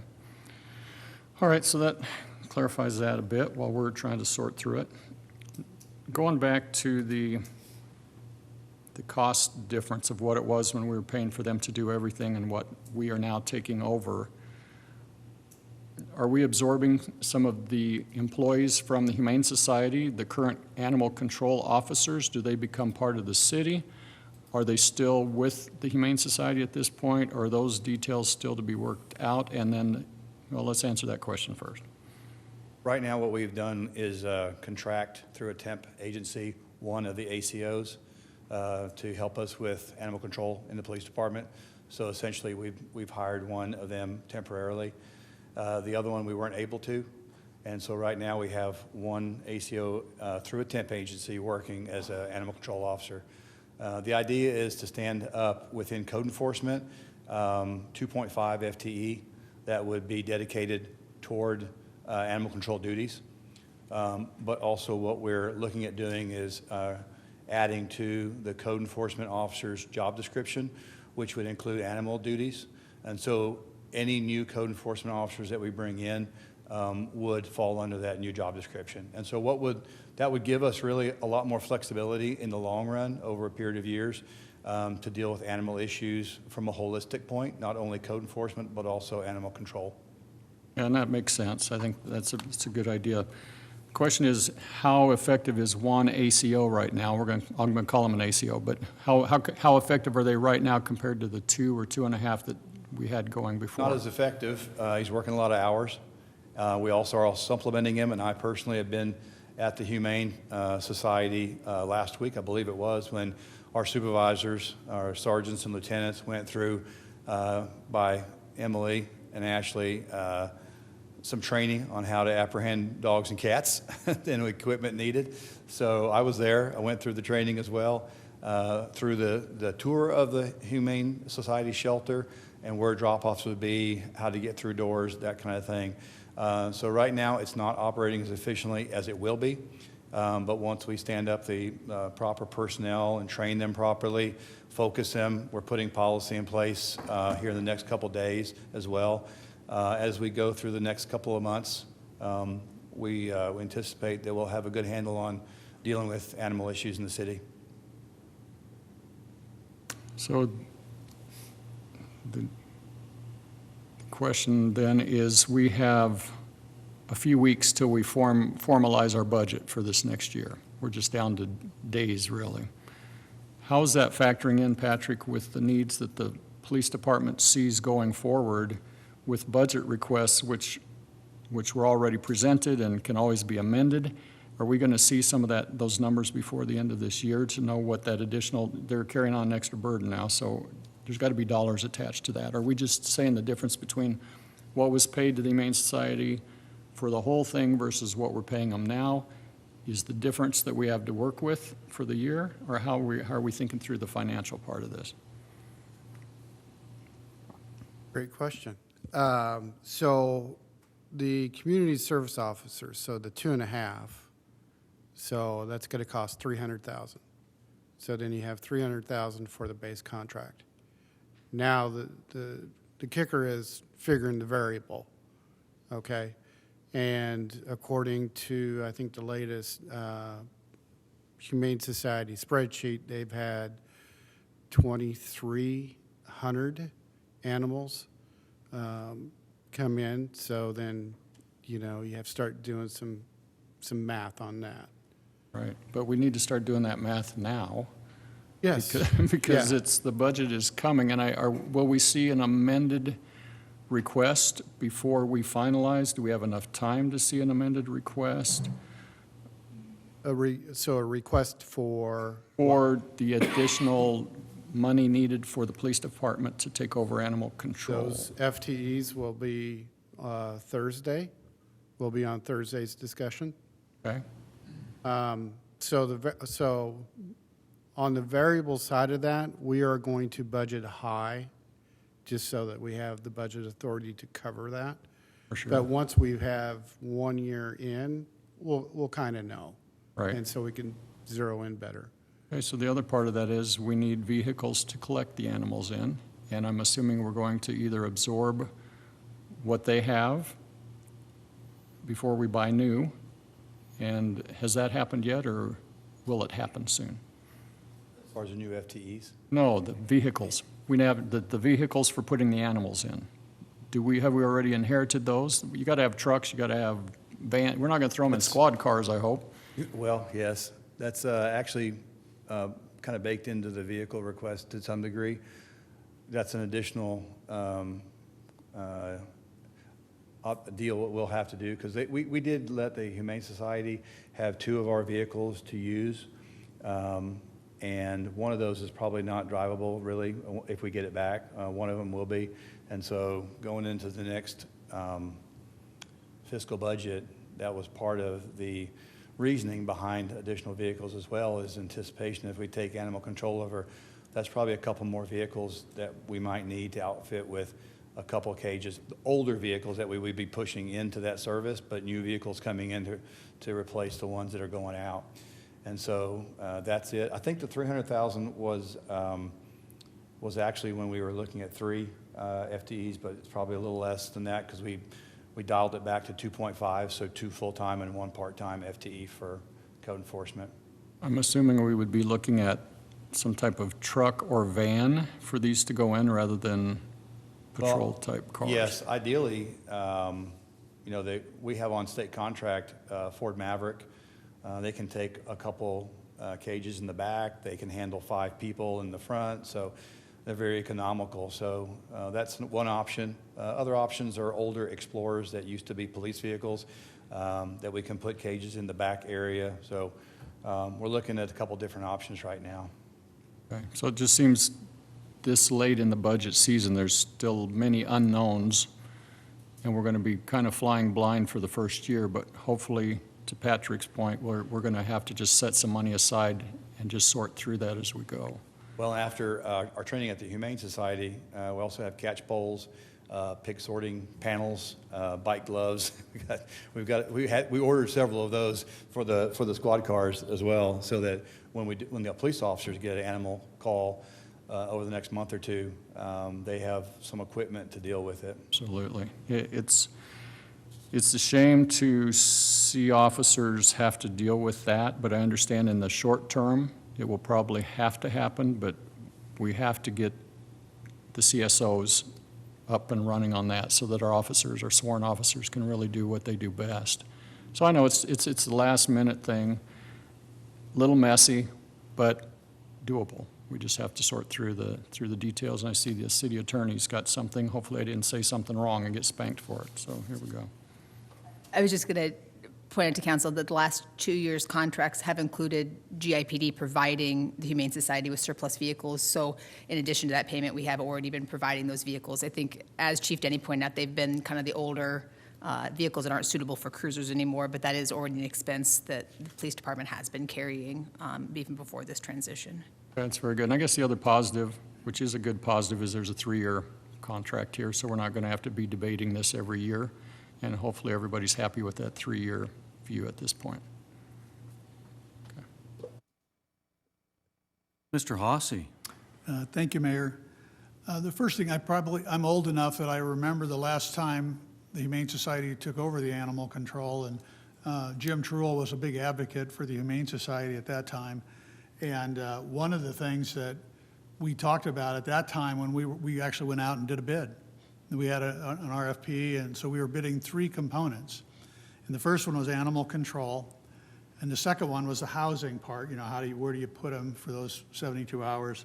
And the third part, and I didn't read any of this anywhere, was at the end of that 3 days, the municipal or the city responsibility ended with you would euthanize an animal. Now, the Humane Society could come in, and that's where the municipal function ends. The Humane Society, God bless them for being there, says, okay, we're not going to euthanize him. We're going to go ahead and we're going to adopt him out. We're going to do whatever the Humane Society does. And thank goodness they're there. But I haven't seen anything here about euthanizing. Do we do that anymore? Is it not done?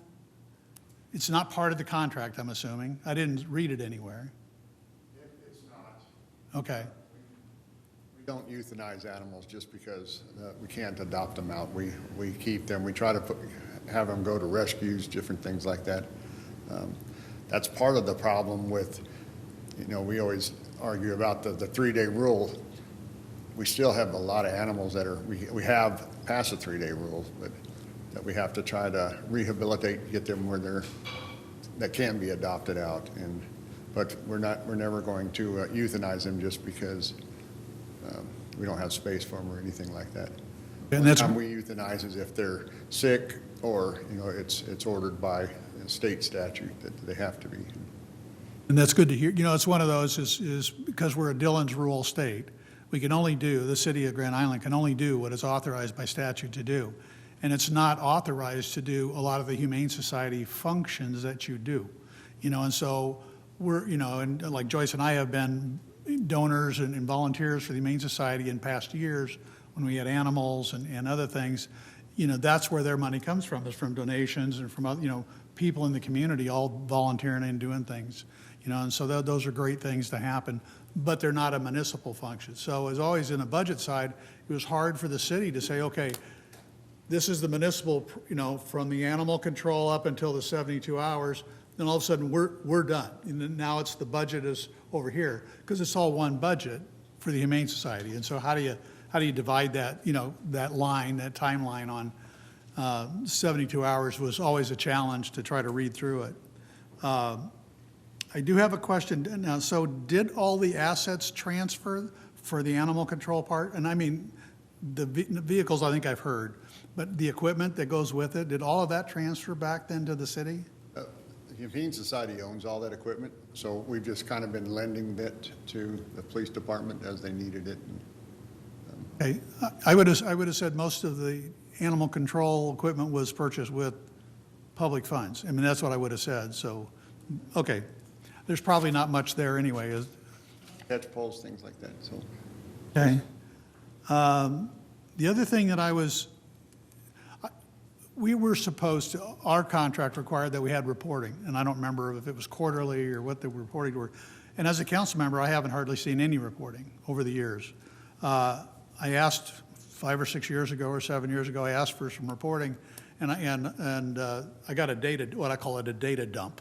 I couldn't even read, I didn't even know what it was, just a bunch of numbers in an electronic file. So I haven't really seen reporting, and then all of a sudden I'm reading a contract and we're talking about 2,200 animals in a year.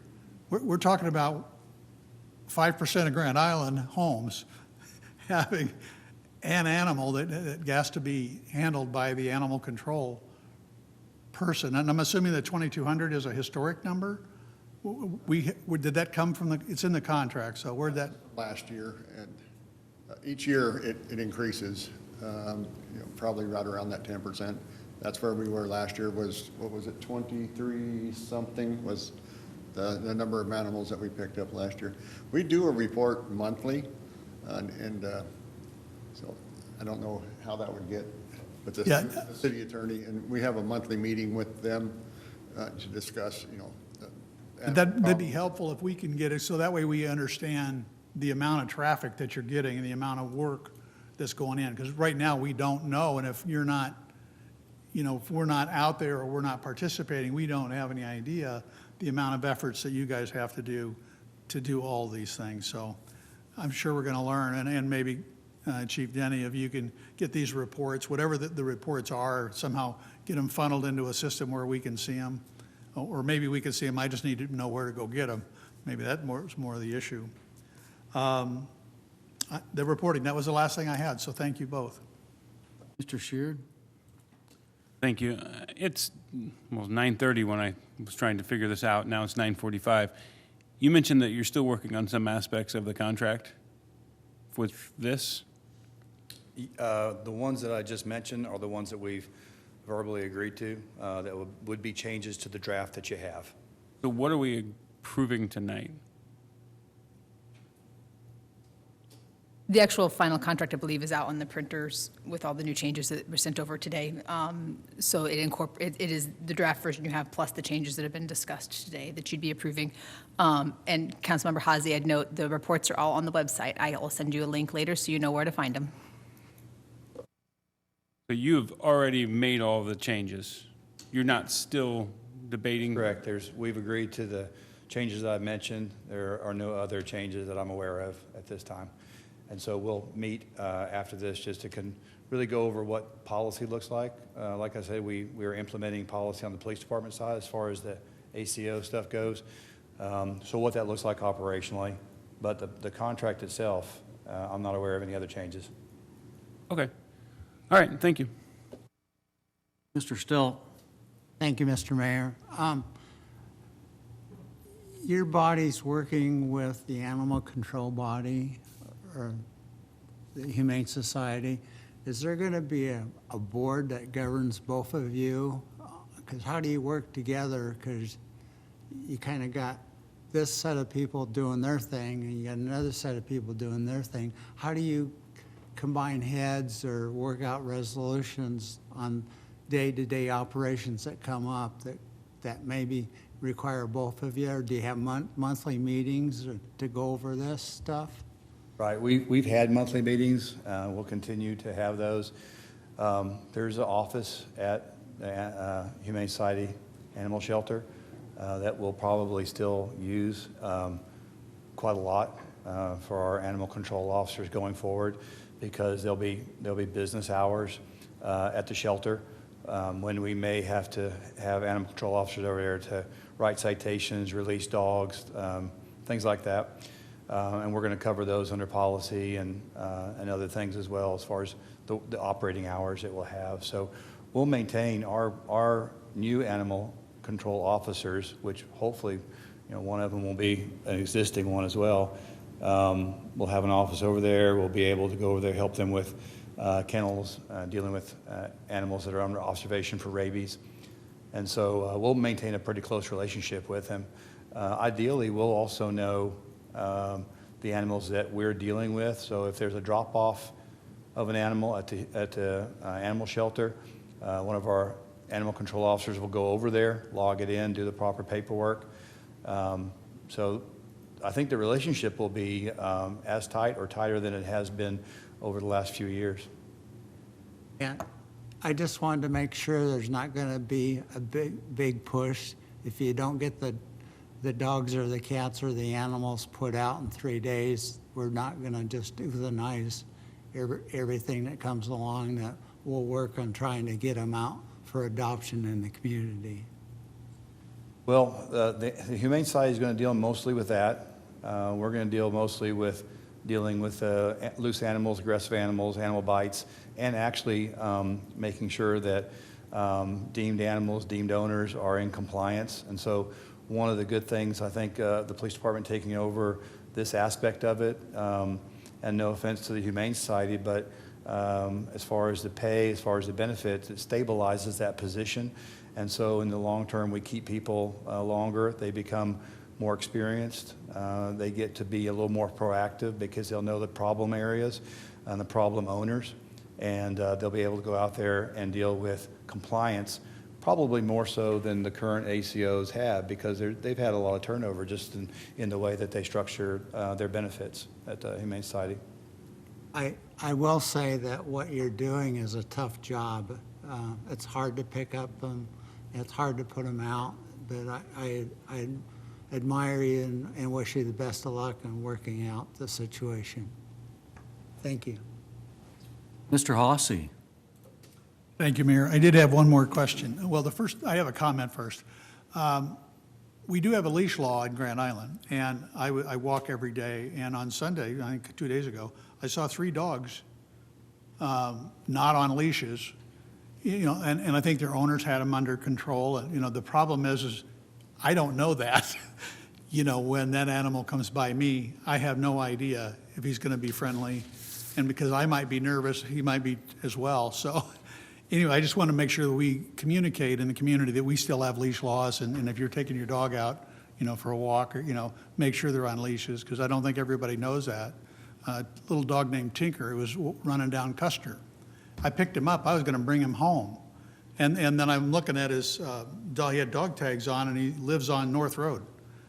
And the first thing I walked by this mobile home that's sitting in a driveway, and the gal says, "That's my dog." And I said, "Good. Here's your dog."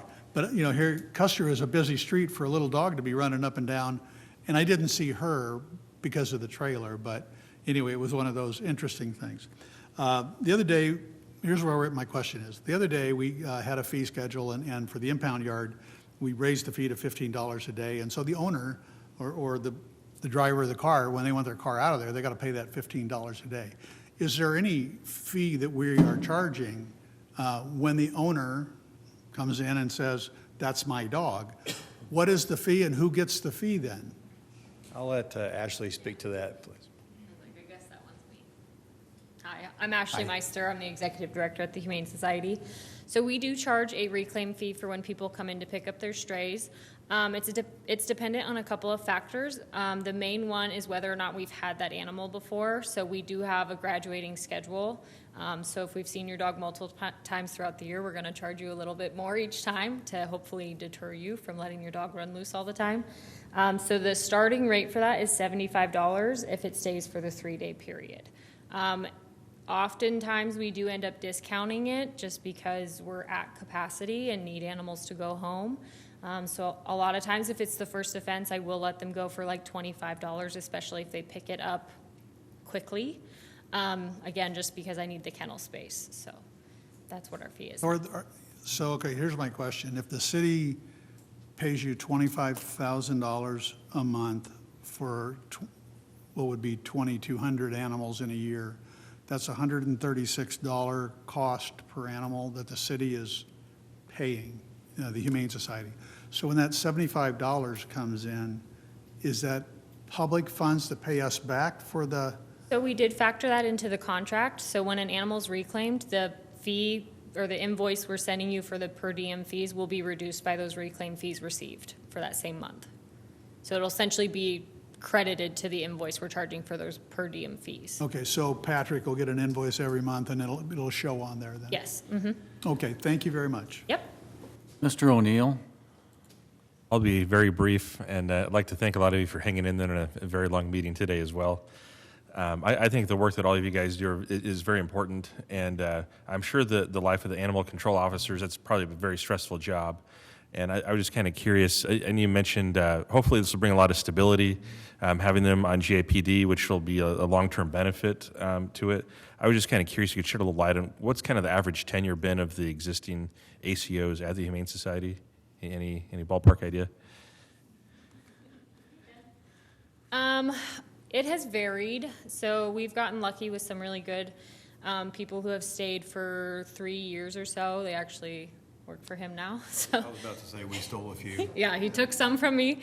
Police chief would stop stealing employees. Lately, honestly, it's probably been about a year is what we can retain somebody for. So like he said, that causes a lot of turnover. It's a lot of retraining, and it does make it harder to keep track of repeat offenders when it's new officers, seeing them. So, but we have gotten lucky with some people. They've stayed 3 years, so. That's the first time I've heard Chief being accused of stealing, but it sounds like they've naturally worked their way there. So now it sounds like both sides are very supportive, and thank you for what you're all doing. So, Mr. Lanfear? I'm so very glad you got a contract, really. In the 2 years that I've been connected to the Humane Society, I really am appreciative of what you do, and I have a great deal of respect for the way you do it. You are a real asset. I do want to remind people that they are a matter of the quality of life in Grand Island, where you handle the stray animals. I am a little concerned the amount of time that the police department may have to spend, collecting animals. I mean, it could be quite a bit of work, but I'm glad you have a contract. Enough. And if I could add, it's the police officers are doing a great job out there when they have to fill the gap, and we have the part-time ACO employed with us as well. It's a short-term pain, long-term, I think, gain in better services for the community.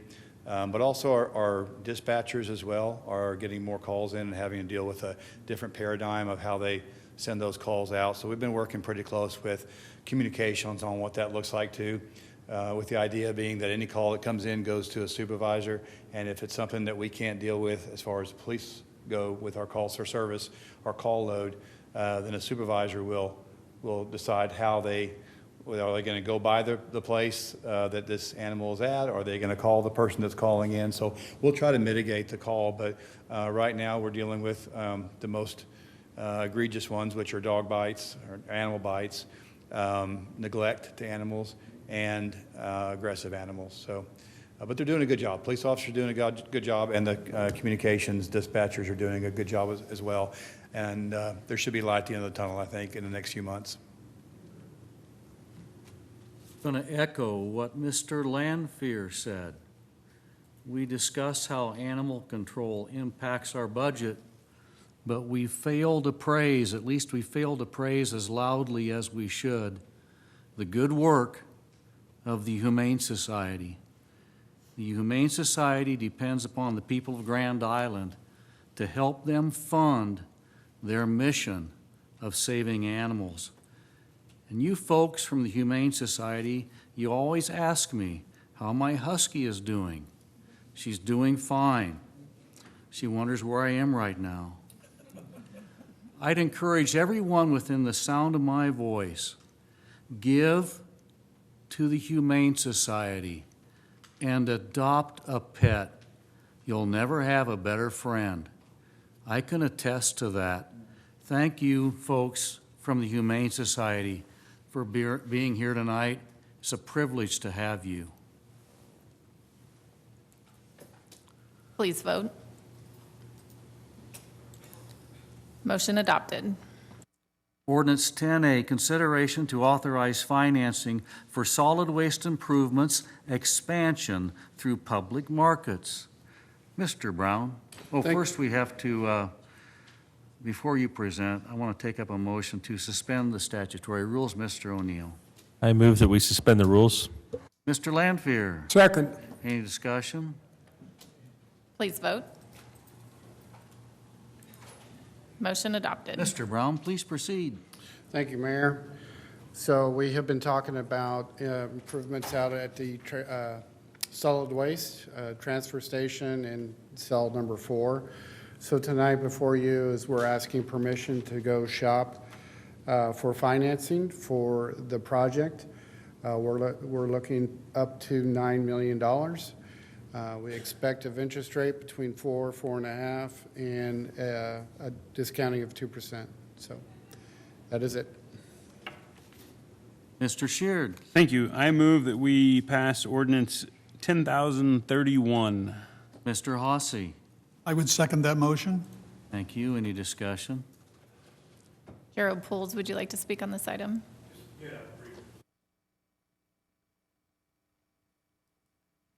Yeah, thanks again, Mayor, Council. My big issue with this is if you read the packet, it talks about the need for traffic congestion at the transfer station. If you've ever been there during operation hours, Monday through Friday, there's no wait time.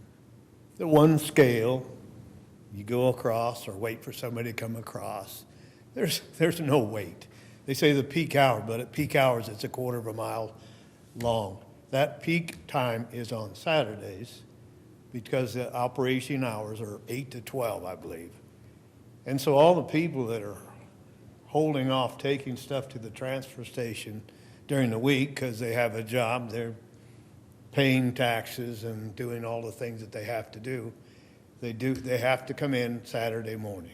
And I really think this could be another, considering all the other expenses. And this is something, extending Saturday hours would alleviate that quarter of a mile lineup that's mentioned, and I think it's an exaggeration because the peak hours only happen on Saturday mornings.